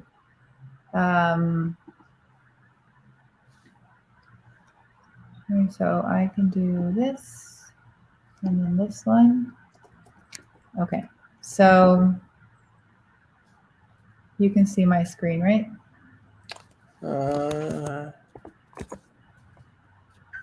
So this is kind of what you and I were talking about the other day, right? Where, okay, now that we have Flux, yeah. So what does Flux do? Flux is basically a tool that if you tell it about a Git repository, like this is my Git repo, this is the branch where I'm going to be doing commits to. So basically what you're telling Flux is, can you please go to this repo every minute?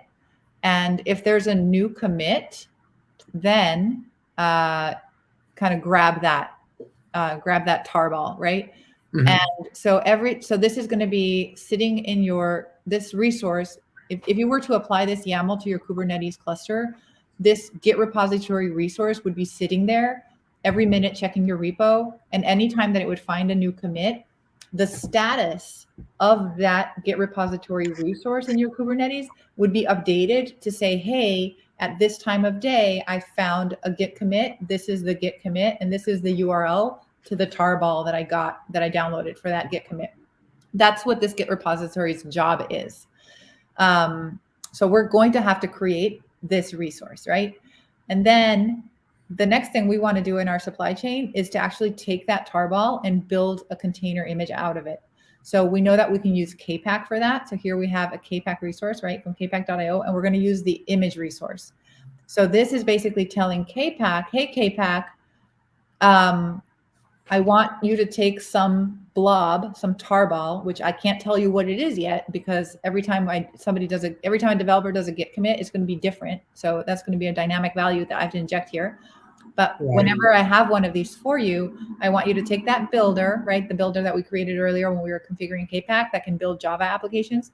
I want you to grab that builder and then build an OCI container for this and then I want you to publish it to Docker Hub. So in your case, this would be Starbucks Man, whatever, my app, right? My Cartographer for the Win app.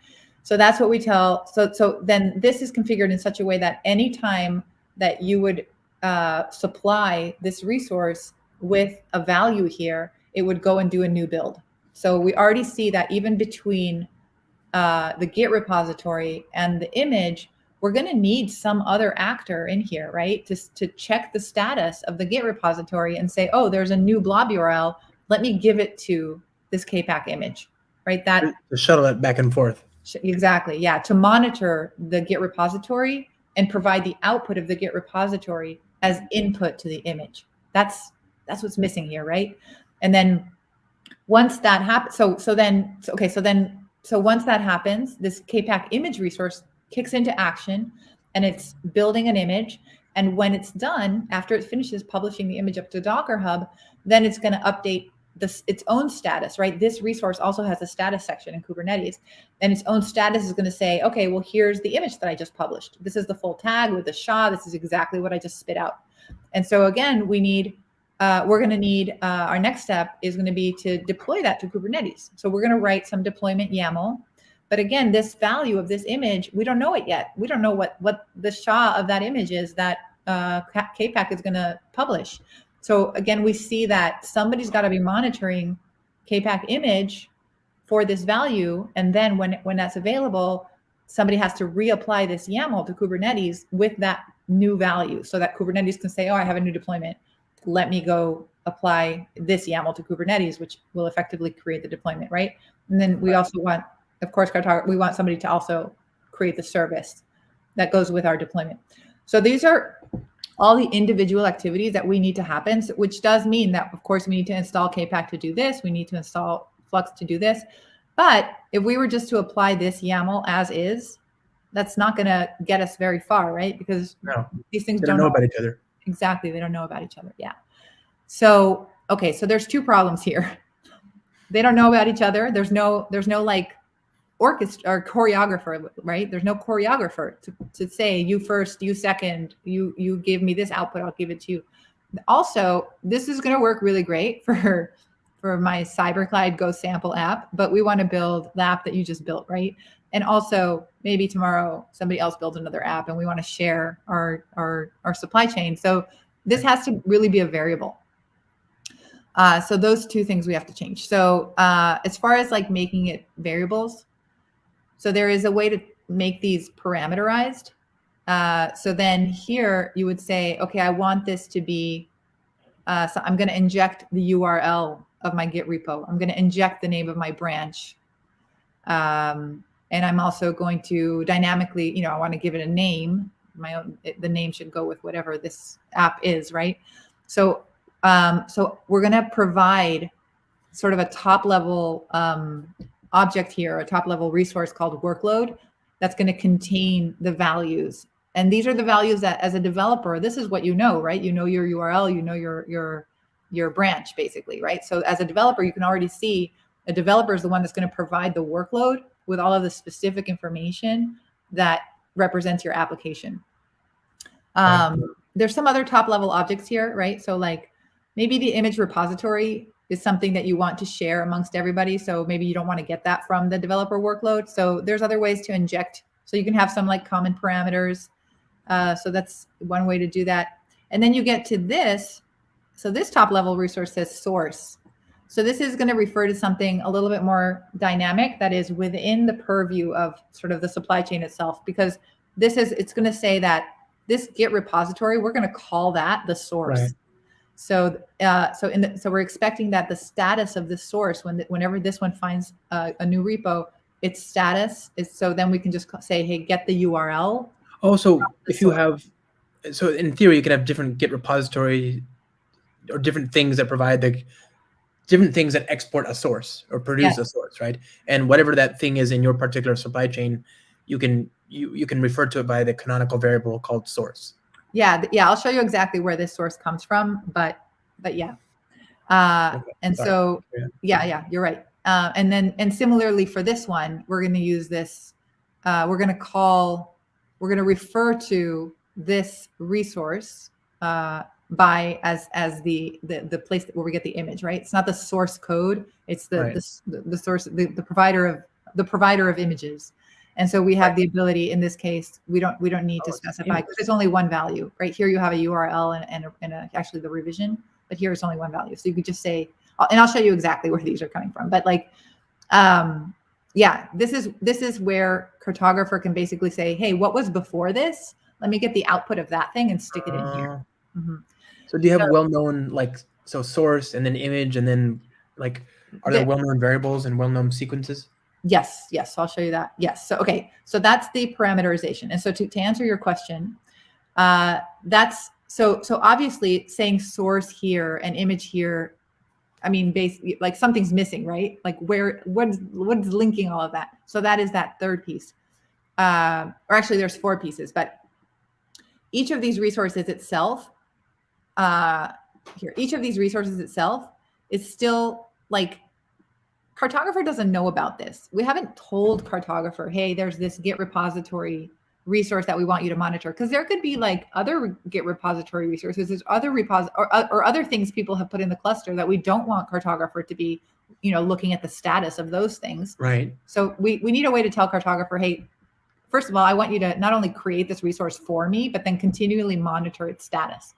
So we do that by wrapping each of these resources in an API, in a Cartographer API. So this is what that looks like. So here is, this one's not templated, but here is that exact Git repository. This is all Flux stuff from line 20 to 29. That's just plain Flux. Okay. And we're just gonna pop that right in underneath this field called template. And that template is part of this API. Source template. Yeah, so this is Cartographer giving us an abstraction layer that's going to sit on top, whatever you want to plug in. You want to plug in Flux, plug in Flux. You want to plug in something else that you wrote that's going to, pull whatever, like get your source code. Like Cartographer doesn't really care what's in here. Cartographer has no idea what Flux is, what Flux is doing, how it does it. Had no idea. Right. But what Cartographer is going to do is going to say, I know this is YAML, and I'm gonna apply this YAML to Kubernetes. So even now, as we're setting up this demo, we will never have to apply that ourselves to Kubernetes. We're just going to give that YAML to Cartographer, and then whenever a developer wants to deploy an application, it's going to create it specially for you, with your URL here and your branch and the name of your app, and it's going to create for your app its own Git repository, Flux CD resource that will be polling your Git repository. So number one, normally it is templated. No, normally it would be templated, correct? Yeah, I just kind of separated. But so number one, we're giving Cartographer the ability to create this resource, and and by virtue of that, Cartographer is aware of the resource, so it's going to continuously be monitoring the status of this resource. And then because Cartographer has no idea what Flux CD is, when it looks at the status, it doesn't know what to look for. Every resource has different outputs. What do I use? Exactly. So here's where we're telling it, hey, for this resource, these are the fields that I care about in the status. I care about the status artifact URL and the status artifact revision. So here we're teaching Cartographer basically how to create, and then what to monitor in the status. So it needs the output of whatever we use has to be able to give us the version number and the URL of the source code, right? The GitHub repository or whatever.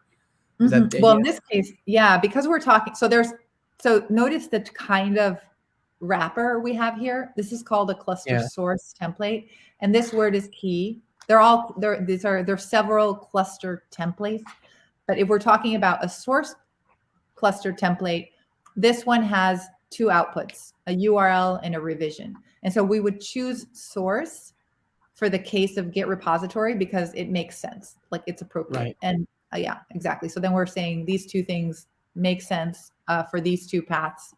So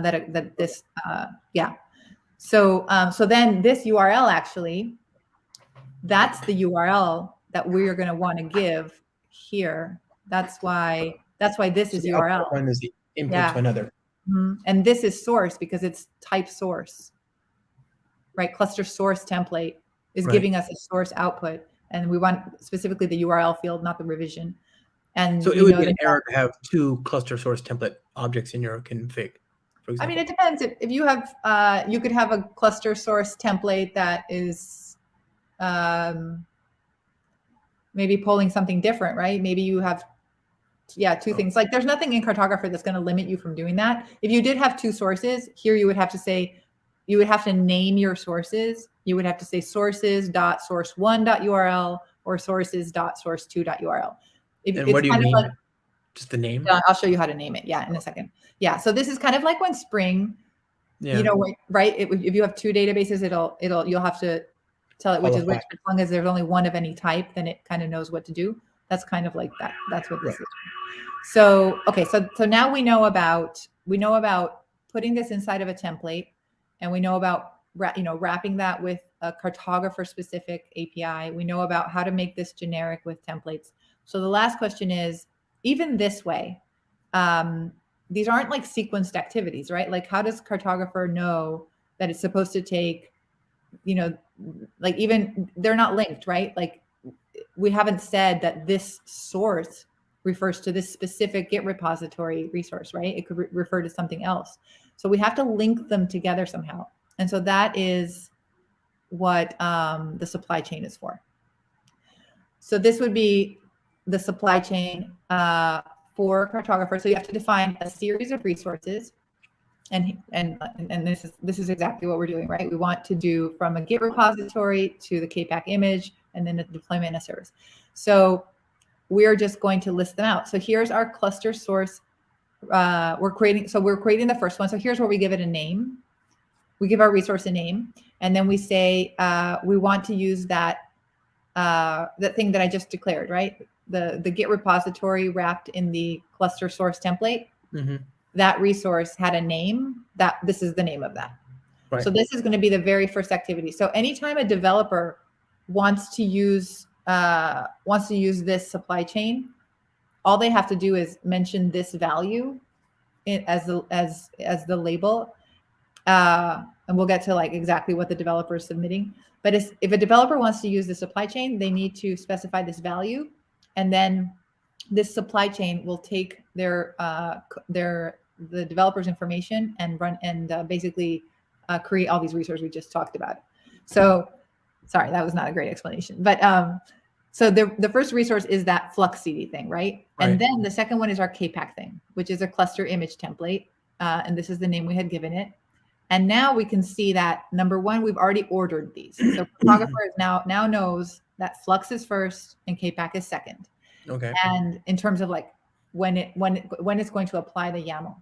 And then also we need to create the link where it's going to take the output of the Git repository and give it to KPAC. And so this is where that happens. We say sources because this is a source type. And under sources, we say which source is it? So source provider is this source provider, because it's true we could have multiple source providers. And then you just give it a name. And because this is the only one under line 25, we only have one. So this name, we don't need it. We could just say source URL. But if we did have more than one, this is where we would name it and where could we and how we could differentiate the naming. So those are basically the basics of. And then so we have the cluster source template, the cluster image template, which has the output that is an image. I can show you quickly that one as well. Here's the image template. So here again, this is all the KPAC stuff. No tricks. That's just the same YAML that we had before. Right. Stick it under the template field. And then in this case, the only difference is that we're using a cluster image template instead of a source. And the output of an image template is an image path. And here we have to say, well, in KPAC, in the status of a KPAC image, this is where that value is going to be. So now Cartographer can create that KPAC image, monitor the status, grab that latest image and grab that latest image field and value anytime it changes. And that's going to be the output of this cluster image template. So then, now that we know that, we can say, okay, well, after this has done its job, then Cartographer will be able to pull out this value. So who do we have to give it to? We have to give it to the deployment. So here, in this case, the deployment is going to deploy this YAML. So this is the template that holds that deployment YAML that we looked at. Let me jump back to that so it's really clear. Here, this was our deployment YAML, right? That's the next thing we want to be applied to Kubernetes. So again, all of that regular Kubernetes YAML is underneath the template field. Right. And this one is a cluster template, not source, not image, just cluster template, because it doesn't have any output, right? We don't need to monitor the deployment and pass that output to anybody else. So this is your grab bag, catch-all, escape hatch. If you don't find a particular thing that is a Lego brick that you need, but you still need to apply some YAML, use that. If you don't need output from it. Yeah, exactly. So then, so we would say this is type cluster template and the name of that resource. I don't know if these actually match in this example, but they should. And then here you say, what's the input for this, right? We need to tell the deployment what is the image that it's supposed to be deploying. And so we're going to get that from this image builder. So here we have the resource image builder matches this resource image builder. And we know that because this is an image builder of type cluster image template, it's going to have an output called image. And so we'll just have that at our disposal here, which is why in our, why here we can just say image, because it's just that one field. Right. It's implicit. Exactly. That's so those, yeah. So really it's that simple. So we just want to make it happen on your machine. Wait, so just for people who are, by the way, I got KP installed, so, hooray. I can switch to that machine if you like, but it's up to you. But I just want to note for the audience that it took me as long to get basic like KP and Docker set up as it did to then once that's all set up, if I had just followed your steps, I would have had a whole supply chain working, right? So if you've got all that stuff set up, which normally you would, then Cartographer is like faster. Yeah. Less. It's like 40% of the process. Like 60% of it is just that nonsense that has nothing to do with anything. Yeah. And then the rest is nothing. It's so easy to get that whole thing working. Somebody made a really astute comment. Well, and I feel bad because I did a demo yesterday using Tanzu Community Edition and installing KPAC and Knative. Like I talked about all of this, and then actually we're not using that approach. But somebody made a comment in the chat. I forget where it was. Scott says if we had Tanzu Community Edition, it would be really easy. So yes, that probably was the better way to go. Right. And we can come back and do something with Tanzu Community Edition another day, because yes, it would be good to see the difference there. But given where we are, so then let me read. Okay, so let me just catch up on chat here. All right, awesome. So Washuma's helping us in the chat. Okay, so all right, so where are we, Josh? Should I switch over to the other machine? It just finished installing, but I'm on my M1 still. We have our cluster. Yeah. And do you in our cluster, yeah. I think people got the big picture. Can you do you have something you can run in yours without like I think mine is I've blown away my. I don't know if I could run it right now. Let me see. Yeah, maybe let's see. Okay,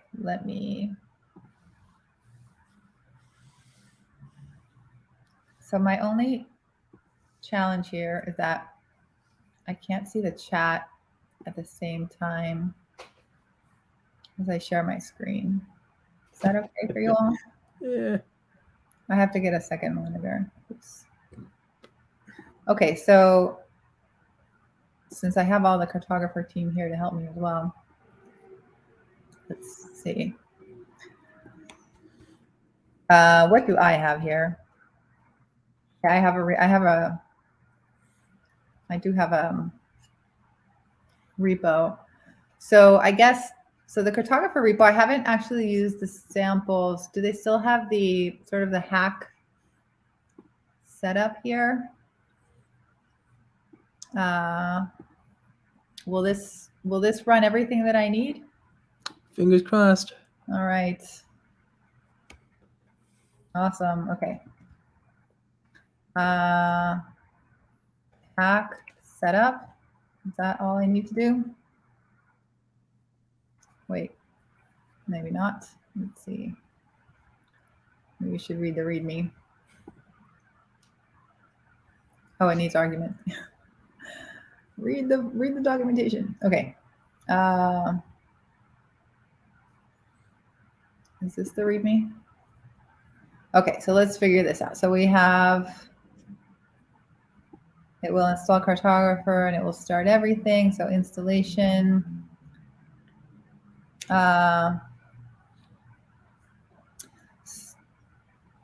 Yes, so yeah. Okay, so first let me, where is the command with arguments? Where's the, so here's the hack. Is there a README in the hack, or is it just the README for the repo that has the instructions? I did this once before. Cartographer documentation. Getting started. Examples. Examples README. Okay, so there is an example. Oh, examples README. Okay, perfect. Okay, so supply chain image runnable. So we're going to do the basic one, which also has its own README. Perfect. And okay, here we go. So we are going to, all right, we're going to go with this.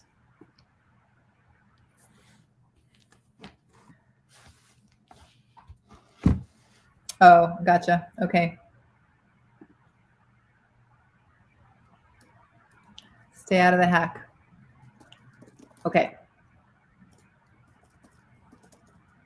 So we're just gonna, so yeah, so Spencer is asking if Tanzu application platform will have everything pre-installed and configured. Eventually that is the plan. Yeah. So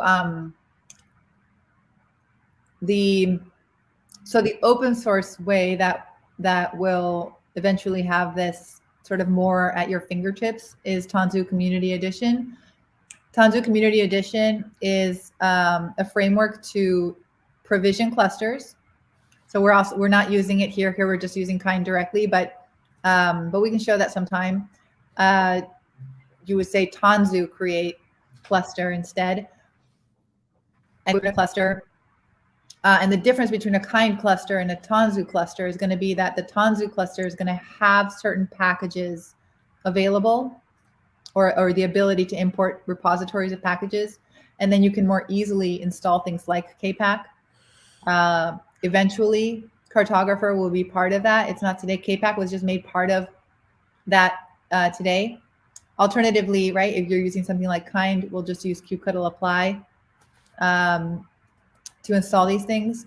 But so TAP is going to have, right, it's going to have that, and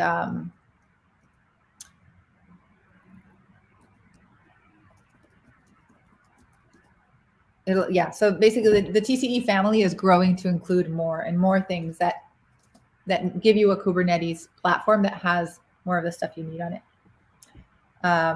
So that estate is going to grow. Okay, so we are.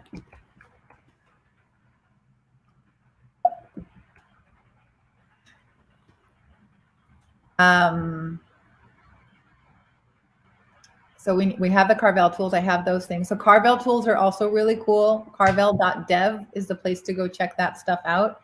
It'll give you various utilities to help handle different Kubernetes things like YAML, wrangling YAML, deploying applications. This is a better alternative to kubectl. So we can.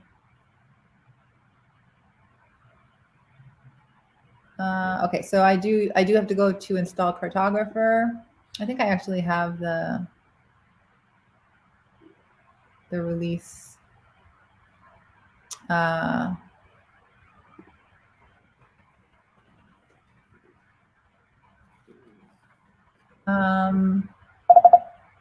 Okay, so you're saying, oh, now run hack setup cluster. Open. Oh, okay. Sorry, Washington. Now I'm reading. You can use it. Open hack setup sh and comment outlines 85, 86, 89, 98. Oh, wow. Okay. This is what the. Let's do this.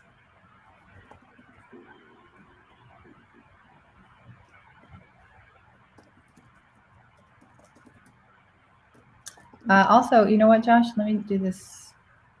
You're still, what am I sharing? Oh, it's you and me. Okay, good. Yep. All right. So let's follow Ashuma's directions. Hack setup sh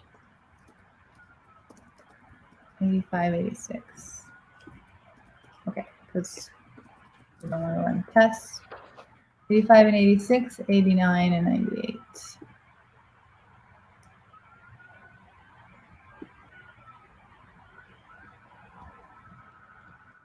Cool. All right, now we're going to do a hack.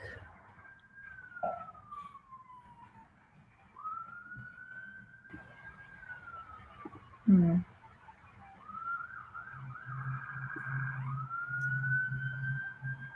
sorry, let me close this and get a new one here.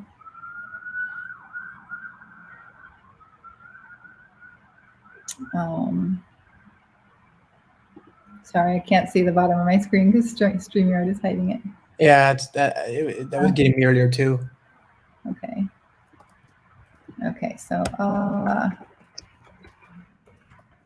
CD temp cartographer repo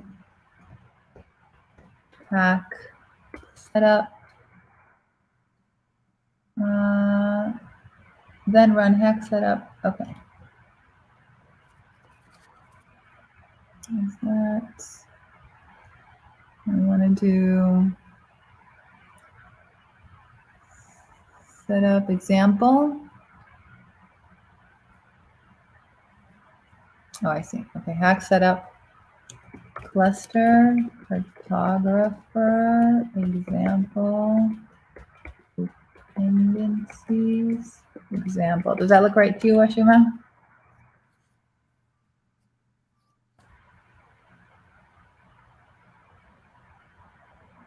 So we're trying to set up a cluster right now, right? So basically, yeah. So Washuma is giving us a shortcut to get everything set up, which is something that's included in the Cartographer repository. Yeah, okay. So it's going to start a cluster for us, and then it's going to install everything that we need, including Cartographer, and then it actually is going to run this example in it, so we can walk through the examples. So, are we telling it to run this example in particular?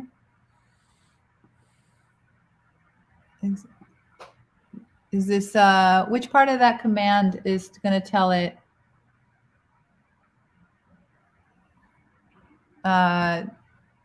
Does that command include? You commented. Oh, we commented out the other ones. Got it. Okay. Yeah. Okay. So here's what Washuma is helping us do. So, so they have this shortcut to be able to test Cartographer. So it starts up a cluster, deploys everything, and then it runs several examples. So what he's telling us is to comment out everything else except this basic supply chain example. So while that's running, so the command that we ran was to create a cluster, install Cartographer, install the dependencies, I guess, and install the dependencies for the example. So maybe that is Flux and all that stuff, KPAC, and then run the example. And when we get to run the example, it's only going to run one example since we've commented the others out. It's going to run the basic supply chain example. So we can actually walk through that one. So here is what the operator would do, right? So here we see our supply chain. Let's start that top down. So this is a supply chain that has the same activities we were talking about, right? So there's a Git repository, Flux CD thing. It's going to be followed by a KPAC image. And then actually in this case, instead of using a deployment and a service YAML, what this example is going to do is it's going to deploy, I think, to Knative using it's just a different style of applying. Like, I think that detail is probably not important. It's like it's an alternative to writing your deployment and service YAML. This example does that a bit differently, but the point is that it's going to create some, it's going to take some YAML and apply that to Kubernetes so that our app is going to be running. And so here you can see the same things that we were looking at in sort of like the description of how it works that we were just going over. So here we're going to basically, it's going to start with a cluster source template called source. So let's see if we can find that. So I think that's going to be in shared in the operator stuff probably. Get source templates. So probably here we're expecting, okay. So we have a cluster source template called source. In fact, maybe if we close these readmes, let me close these other files. So we are going to have, close this one and close this one, right? Okay, so let me just open this, split to the right. Okay, so here we go. So this is the supply chain.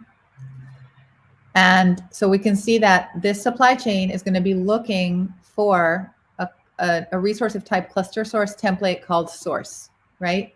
And so we need to have created that. So here's this cluster source template called source.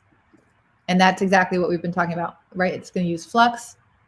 And it's telling Cartographer here, that's where you get the stuff from the status. So we need to create that. And then after that, the next resource is going to be the KPAC one. So for this resource in our supply chain, we're looking for a resource of type cluster image template called image. So that's probably here. So, oops, I'll click here and open it. So here's this one. So here's a type cluster image template. Here that matches this. This is called image, so it's this one. So when when Cartographer gets to the second step in the supply chain, it's going to create one of these. It's going to take this YAML and instantiate it. And then it's going to be polling for this field to see, when it's done, it'll get this output out of it. And then it's going to create a third resource. And in this case, it's of type cluster template. And the name of the resource is app deploy. So let's see. So that's this one. So there's our third step. And so here, cluster template app deploy. So here, if we were doing the example we originally set out to do, underneath this template field, we would just have like our regular deployment, maybe our deployment followed by a service. And so here, without getting into the details, this is just the configuration to do a Knative deployment using cap controller. Cap controller is going to modify that. Some things don't change, that they're not mutated, that they can't be mutated. But really the point is that we're looking for some the match for this, right? Cluster template and app deploy. So then when Cartographer gets to the third step, it will apply this YAML underneath the template field.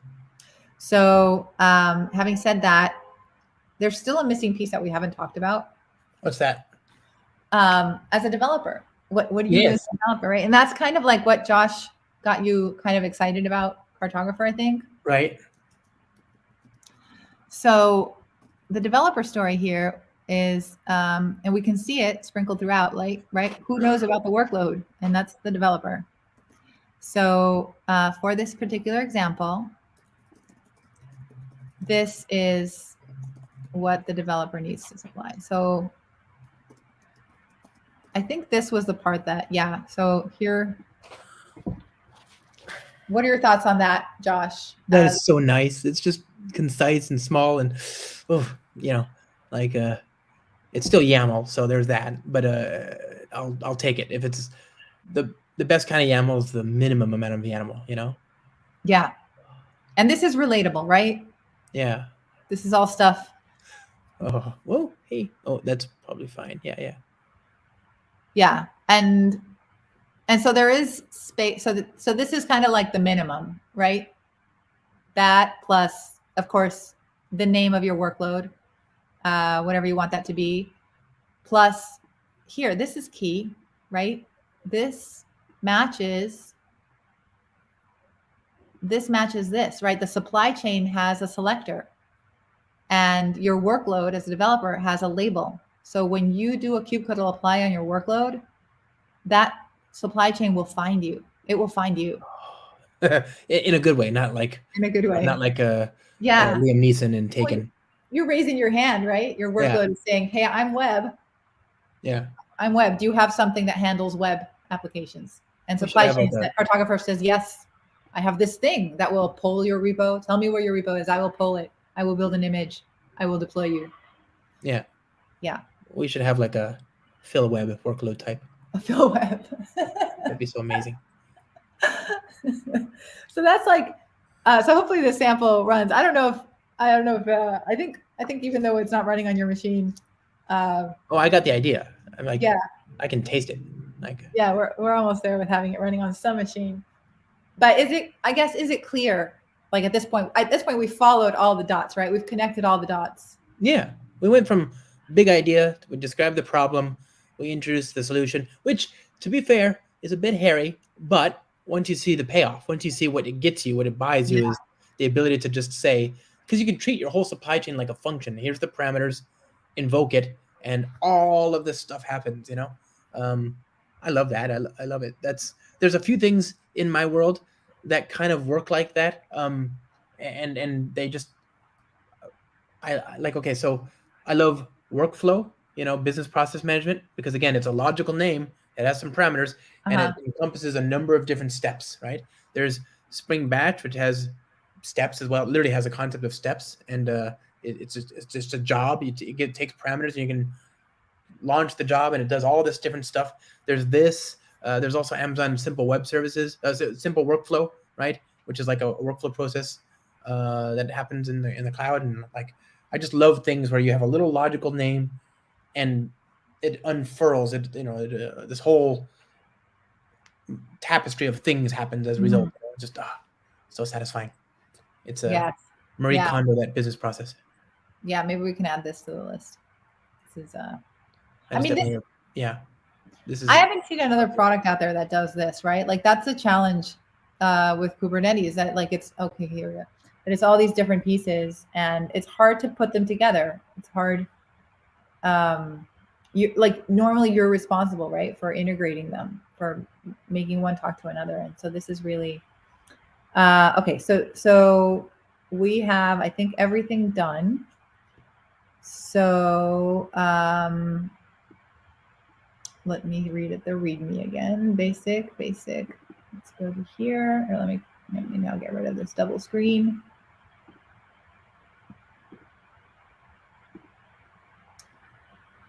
Okay, so we have installed Cartographer. So we've used the hack actually, right? So let's see. Okay, so now that we've done that, we expect that basic supply chain to be running. So we could do a kubectl. First of all, let me see. What namespaces do we have here? Okay, so this demo has done a lot of things for us, right? It created the cluster, it created all of our, so we already know that Cert Manager was a dependency for Cartographer system, so it installed all of that. It installed GitOps Toolkit, which is where FluxCD is living.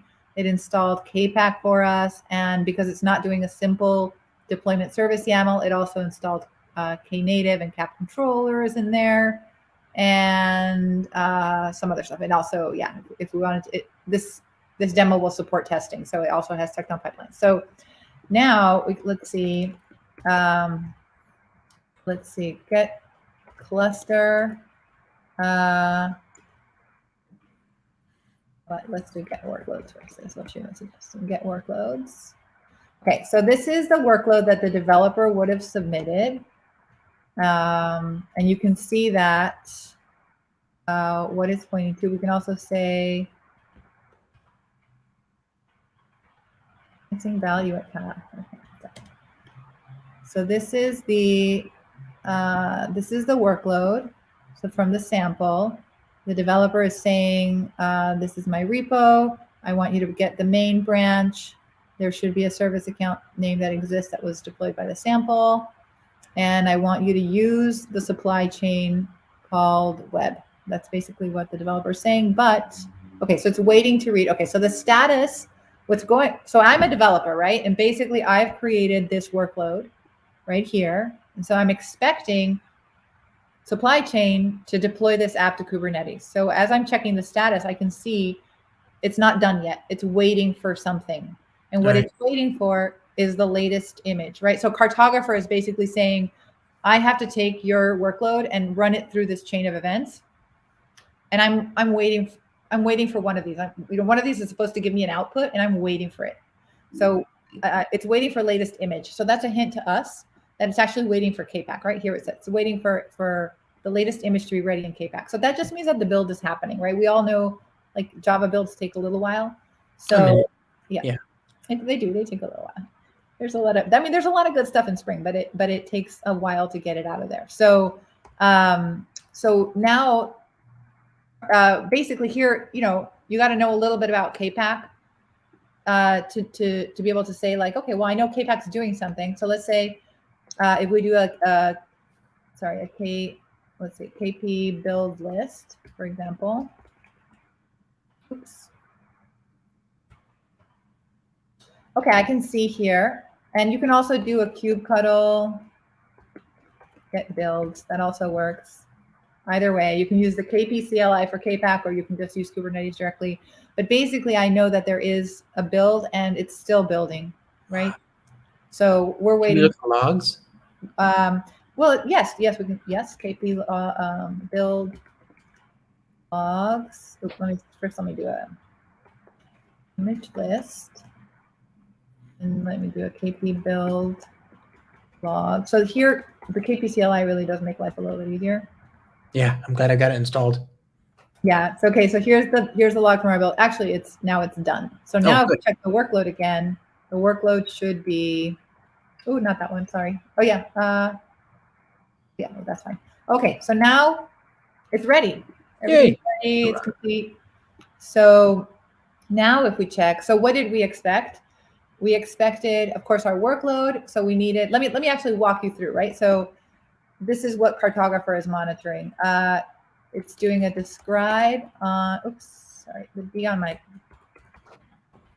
keyboard doesn't work very well. So key describe, let's say, Git repository, and what was this called?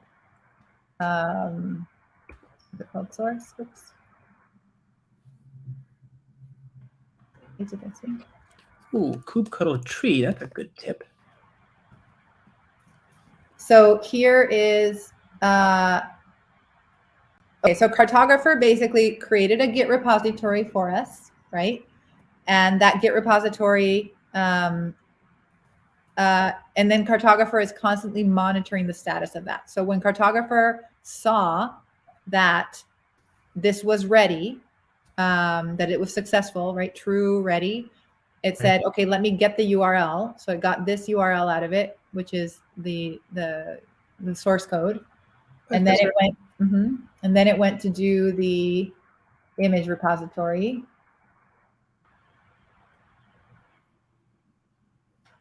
Kubectl lineage. That's neat too. And then it went to our, let me see here. Let me do the cluster. Let's do the cluster image template, or not the template, but the describe CNB image. So then it created this. So here's KPAC image doing its thing and saying, oh, I have a new image. Here's my latest image. And so Cartographer is going to be monitoring this guy. And as soon as this is ready, then it creates the Knative stuff. So we can do a kubectl get all also and see the results. So here's our application running. So all we did was submit that workload. So why don't we do this, Josh? Have you checked your code into GitHub? Yeah, I think so. It's on github.com, Kubernetes native Java, and then cartographer-ftw. Okay, so let's do this. Developer workload. I'm going to copy this workload.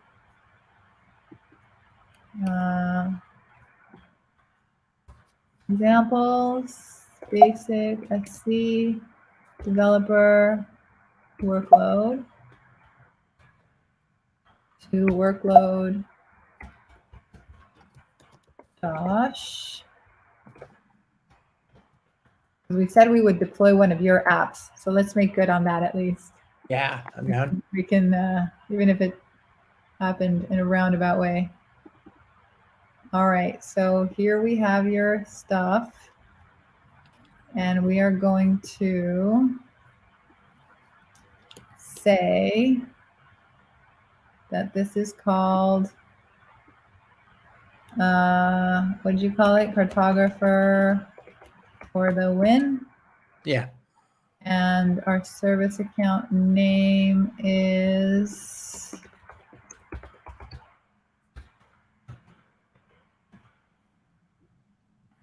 this one probably, I'm guessing. Okay, and then this is going to be, is it Starbucks Man? No, Kubernetes native Java. How your org? Oh, your org is Kubernetes native Java? Yeah, I have like 10, I have a dozen different orgs, but one of them is Kubernetes -native Java. Yeah. All right. And your app was Cartographer for the win. Yep. Okay, and then it's a main branch. And I sure hope so. we need this. Let me check. So Let's screw that up. Yes, main. all right then. Okay, apply. Are you ready for this, Josh? Actually, you know what? Yeah, apply. Apply -f workload. Let me actually delete the other one so that it's not all that stuff is there. Delete -f examples. Basic SC developer workload. Let's delete that one. Oops. May not be error. Resource name. Oh, because it's is it, can I hack that? Is it in a namespace? We can just I think it's like no, there must be like, yeah, there's some magic from hack. Yeah. Okay, so all right, it doesn't matter. We'll leave it there. We can it doesn't matter. Okay, so we'll do basic SC. What was that, Josh? K delete workload basic SC, says White Chuma. Oh yeah. All right, perfect. Delete work.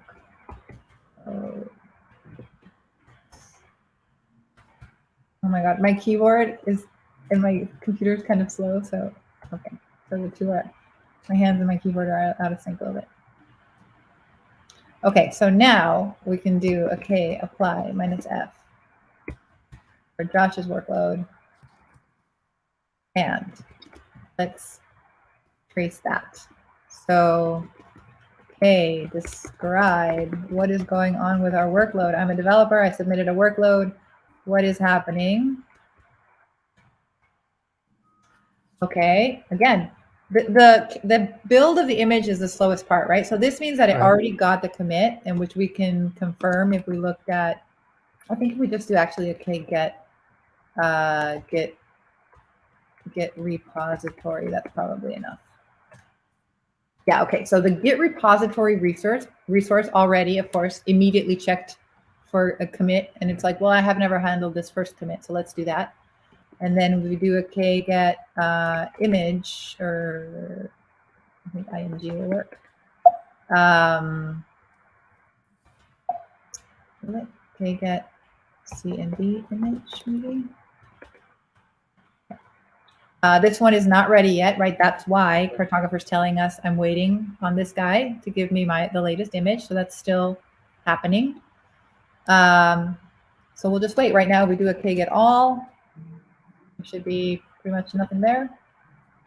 Okay, since we deleted the last one. Okay, so that's good. There's not really a lot there. There's, of course, our workload is there.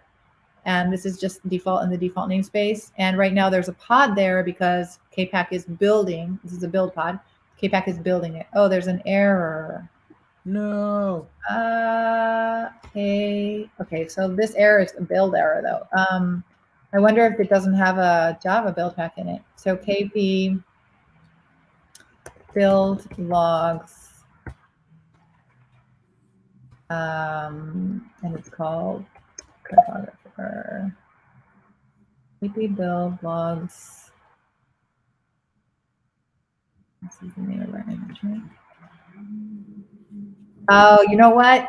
Okay, this example doesn't build Java image. Okay, so hold, yes. Okay, wait. Let's figure out how we can hack this part. Right. Can we just change the supply chain?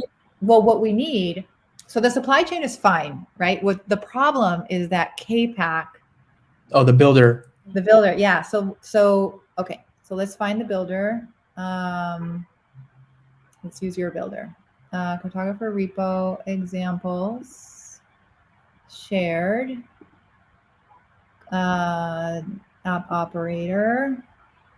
KPAC image, and let's see, cluster image template. Let's see how much stuff is in here. I think this is kind of okay, right? Does it need all of this? Is just, oh, this is just commentary. Okay, perfect. So what was the name? Oh, okay. So we need to actually create. Bonjour, Wings 11.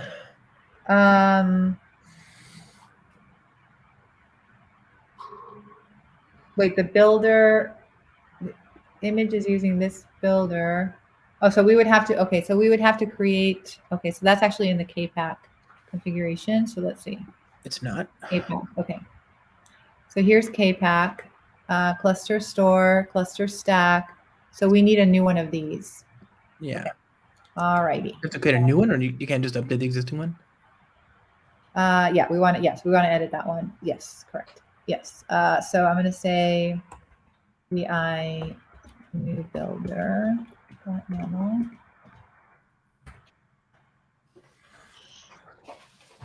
Is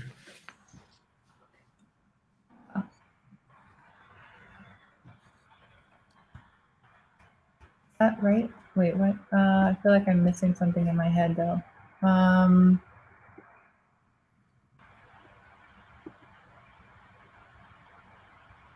just realized I don't know why people use VI anymore. I used to use it because it was the only thing you could trust to be installed on the server, right? It was there by default, but I don't log into servers anymore. It's all immutable. So is it just people like you and me who used to use it, who keep using it by habit, and it's just like I think so, probably, yeah. Hold on, okay, so let's do this. I'm gonna take this and I'm gonna copy this and call it Java. And we also want to create, where's the store? That's the store has, okay, so the store is, here's the stack, here's the store. All right, so we want this store to also do Java. So we're gonna call this Java. I hope that works. So we're just gonna reapply. I don't see any YTT stuff in here. Oh, here. Okay, so if I want to reapply this, cluster store, cluster stack, data values, image prefix, go builder. And the values for this are located in hack, I guess. Is that right? Let's see. Where is the values file? Or is it at the?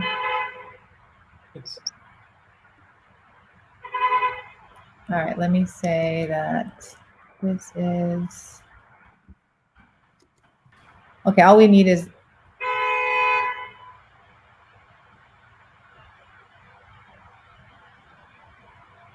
Data values image prefix. So let's just find that value.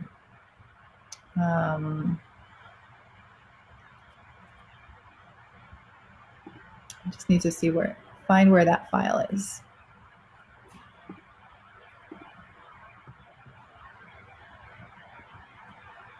Data. Okay, I'm just going to search the repo. Find in files. Let's look for this. Data, or sorry, image _ prefix. So that is some default prefix. Is this the right value? I guess Washima, is that? No, that's not going to work. Where's the one that the project is actually using for the local project I own? Image prefix, oh, so it is kind of like a, okay, hold on, I have an idea. Okay. Okay, we're going to do a k get builder. Is it a builder or a cluster builder? Cluster builder.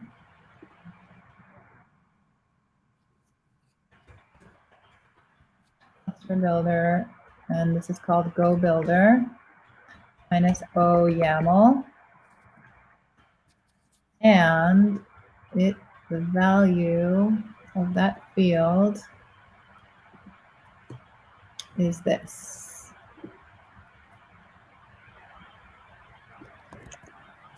So hopefully that will work. Fingers crossed. Yeah. Okay. So now all the values here are hard coded. So essentially what we're doing is we're going to recreate the builder. We've added a Java build pack to it. We've put the right tag name, so it should just replace what it was.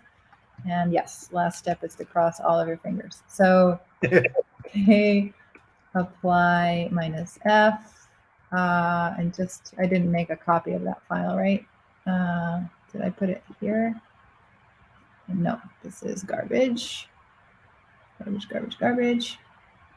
Okay, this is the file in examples, and it was under shared cluster, right? That's this file. Okay, apply examples, shared cluster, KPAC. Did it do it? What are all these warnings? I think it's okay, right? Okay, so it's configured. So hopefully now we can describe our, let's see, our cluster stack.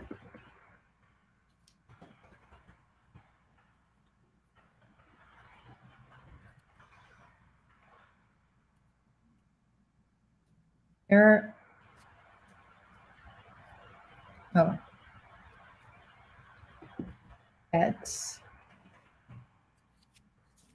So we get our cluster stack. Let's make sure that we've got Java in here.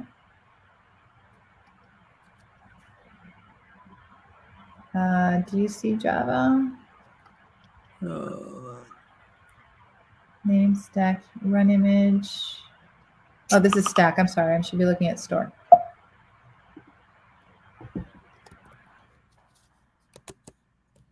Let's just do the builder at this point. Okay, so, oh no, ready false.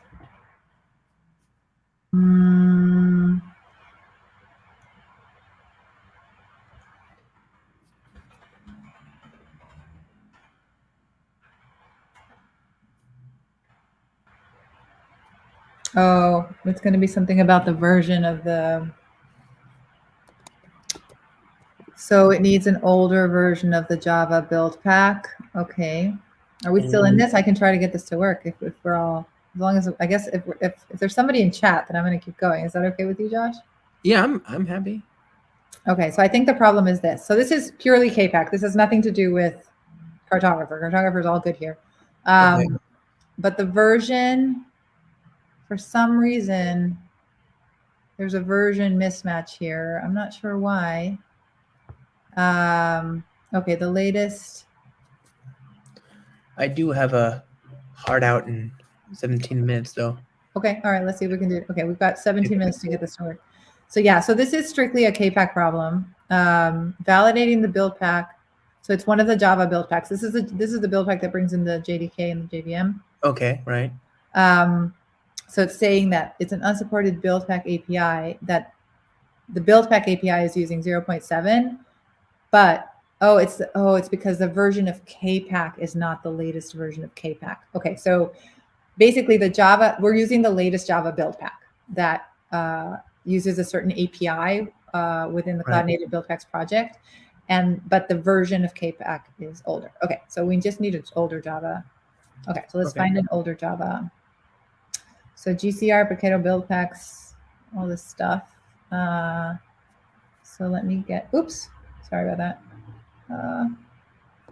Let me grab the tab here and bring it over here.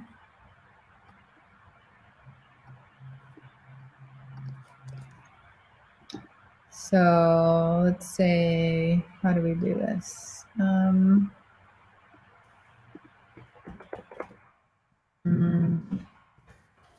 Say gcr.io, maybe directly there. So buildpacks/Java. Will that get us somewhere helpful? And so this is the latest. So I don't know which one to go back to, but how about we say that in maybe December, whatever was out there in December is going to be good? Yeah, I assume. I mean, I don't know when the new build packs. I don't really know either. Yeah, let's choose this 640 kind of randomly.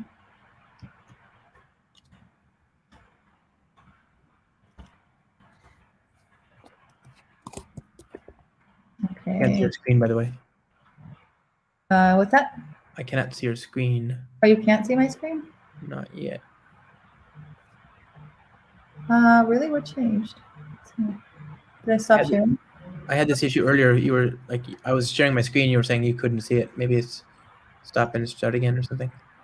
Since when have you not been able to see my screen? Just the last minute or whatever. Oh, okay. Not too long. Okay, so share this.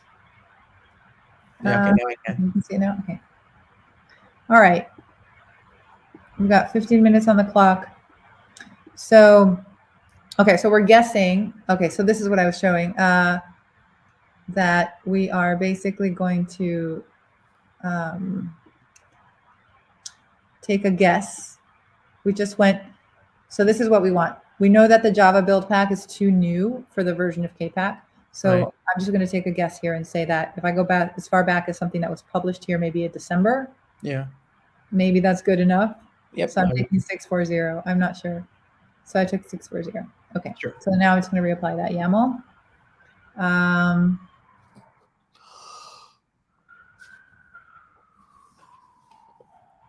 Yeah, I don't know about strong there, Deshaun, but we're still going. That's for sure. Well, we've already crossed the conceptual finish line. It's just we decided to switch it up and do my app and salvaging what we can. Yeah, we're still going to try to get your app out there. We've done it once. We delivered. We got it halfway there. Yeah. Oh, good, Scott. Thank you so much. Because oops, sorry about that. I don't know how do I turn this off. This do not disturb does not work. Does it work? There you go. Now it's on. I didn't have it. Oh, I just set it to like something. Leave it always there. You're good. Leave it there. Oh, okay. Oh, so I was blaming Outlook. I do think Outlook has a problem with it. Okay. Outlook is best to be avoided, I find. Email in general, I'm just not a fan. So imagine my joy when I found out that the client I was supposed to use to talk to email was even worse than the protocol itself. Okay, so December was old enough. So we have a new old ancient version from yesteryear. So now let's say, okay, what's going on with your workload? Workload, Cartographer for the win, right? Yep. Why isn't it?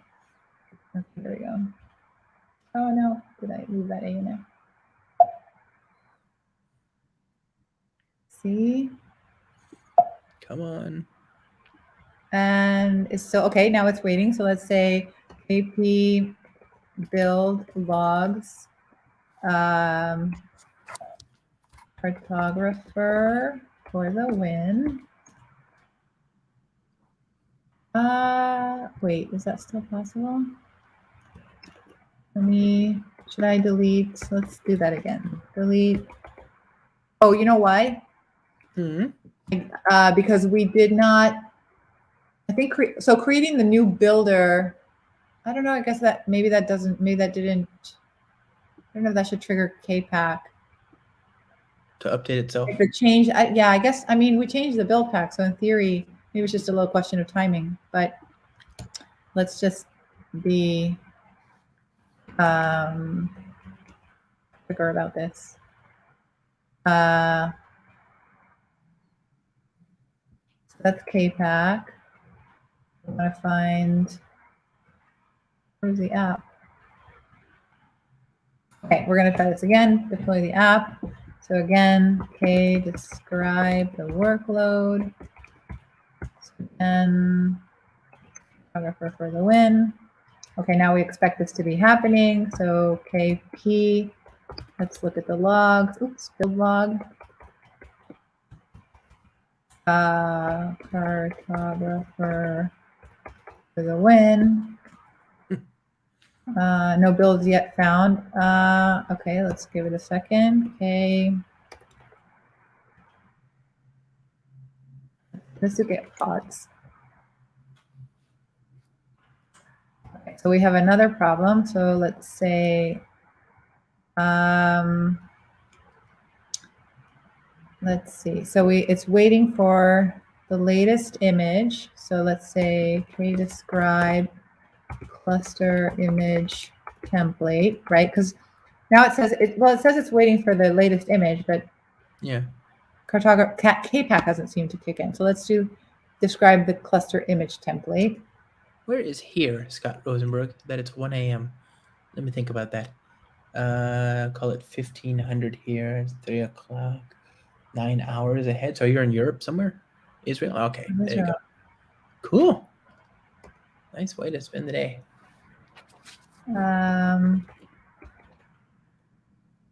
EMEA. Yeah, why are there not any? Okay, now we have an image. They get builds. I wish I could go back to Israel. There are no builds. Okay, so I think we changed the builder. So why don't we, Washum, is there a way to just reapply the whole thing? Like supply chain? Why not? I'm just wondering because the hack is sort of doing like a value replacement for a lot of things. So I wonder if there's like, I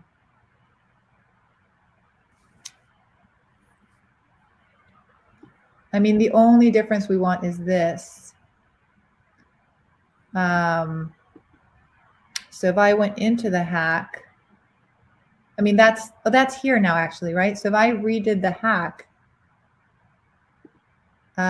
what's the quickest way?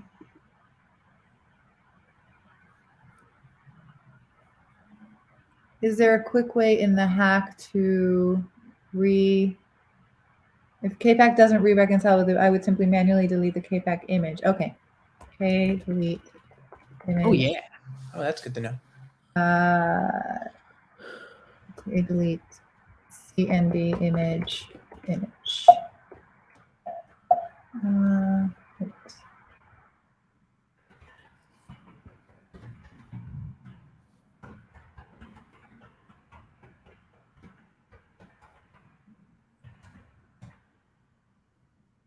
Okay, so hopefully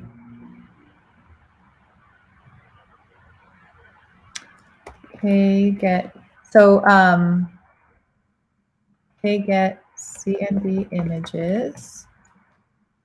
Okay, so it recreated it, which is good. So get builds. Okay, describe.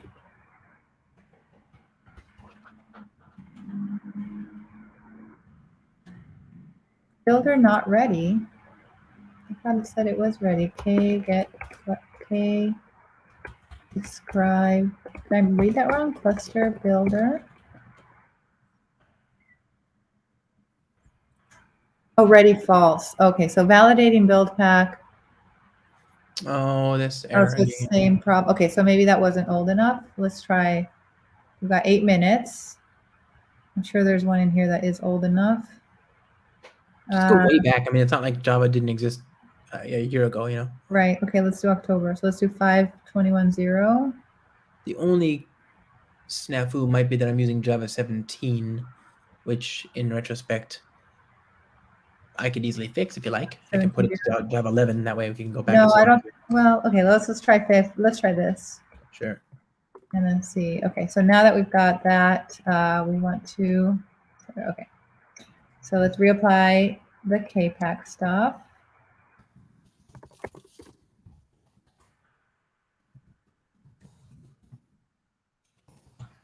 Okay, I wonder how far back I have to go.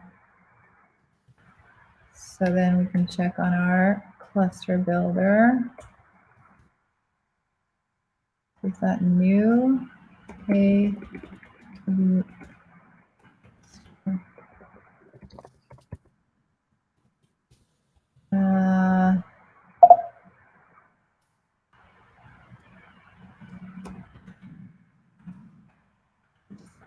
Time a little bit.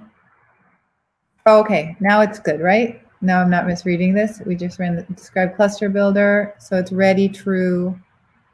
Okay, so I think that was old enough. All right, didn't go back far enough. Okay, so now let's see if, so we were on the, how's our image doing is the question, right? So okay, get image.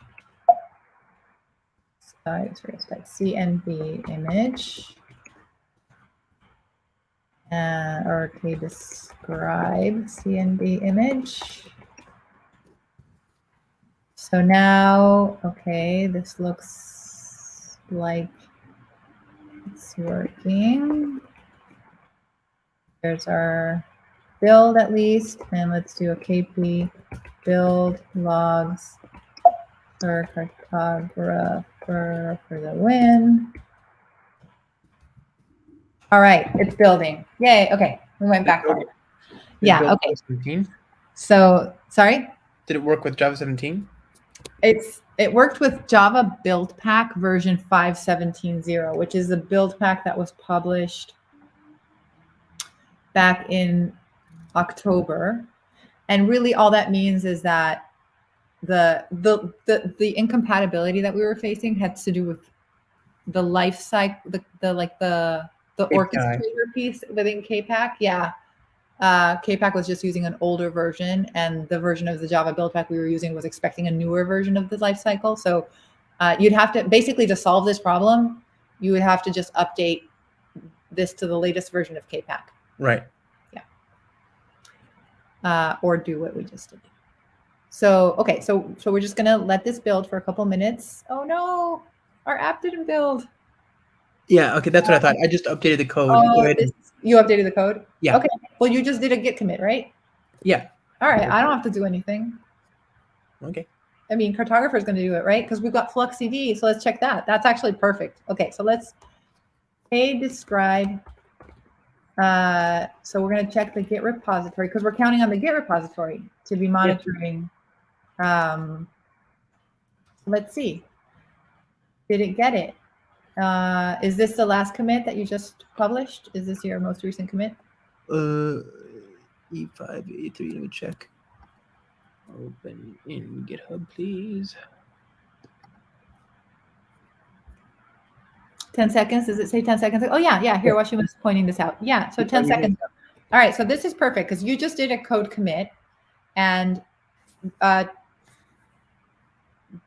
so Git repository immediately saw it. Yeah. So now we should actually see, if I do a KP build list, we should see that KPAC is built. Now it's the second one. So basically Cartographer, okay, so this is what happened, right? Josh, you did a Git commit. Mm-hmm. The Flux CD is looking at your Git repo. So Flux CD says, oh, there's a new Git commit. Yep. And its status says, here's the new URL. Cartographer is looking at the Git at Flux CD and saying, hey, did you change? So as soon as Flux CD changes, Cartographer says, oh, FluxCD has a new tarball with the code that's the fix that you just committed. And it says, okay, hey, KPAC, I have new code for you.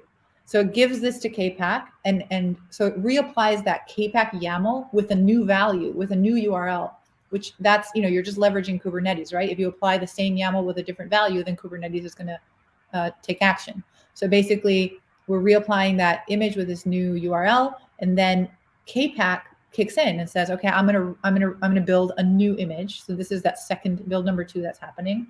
We can check the logs for that. Build logs. So now we're gonna say Cartographer for the win, and now we say build number 2. Rapger. Oh, whoops. Cartographer.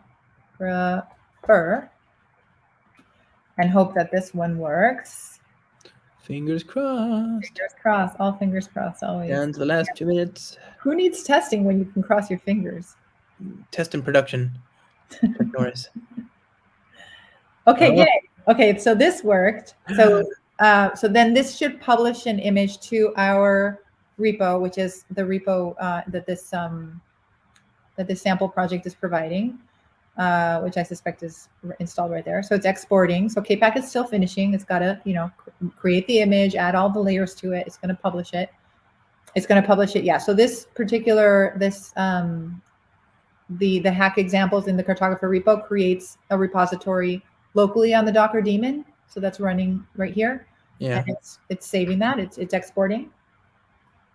And as soon as that's done, Cartographer will be looking at the status of the image, right?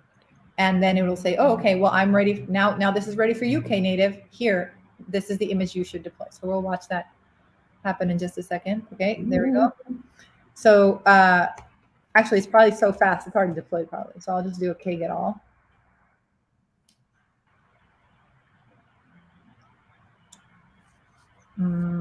And there we go. Your app is deployed. And so did your app do anything? Did it have a thing?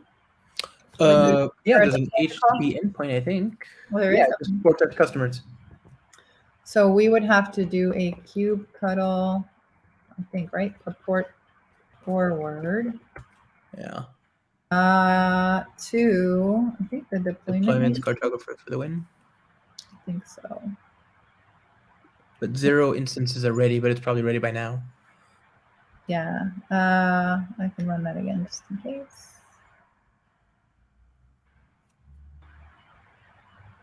Deployment is ready. Oops. So port forward the deployment. I hope this is enough. Is that it? Is it to the deployment? Yeah, and then is it 80? I think so, yeah. I'm kind of guessing here. Oh, fingers crossed. Let's see. So what do you have? Is it just customers, / customers?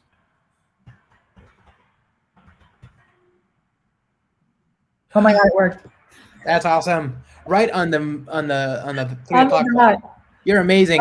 But you know what? I feel like that last detail worked out well because like you actually, first of all, okay, so thank you everybody for staying through that long thing. Thank you to everybody who's been helping us. Scott and Washumat, this would not have happened without you guys here. So thank you.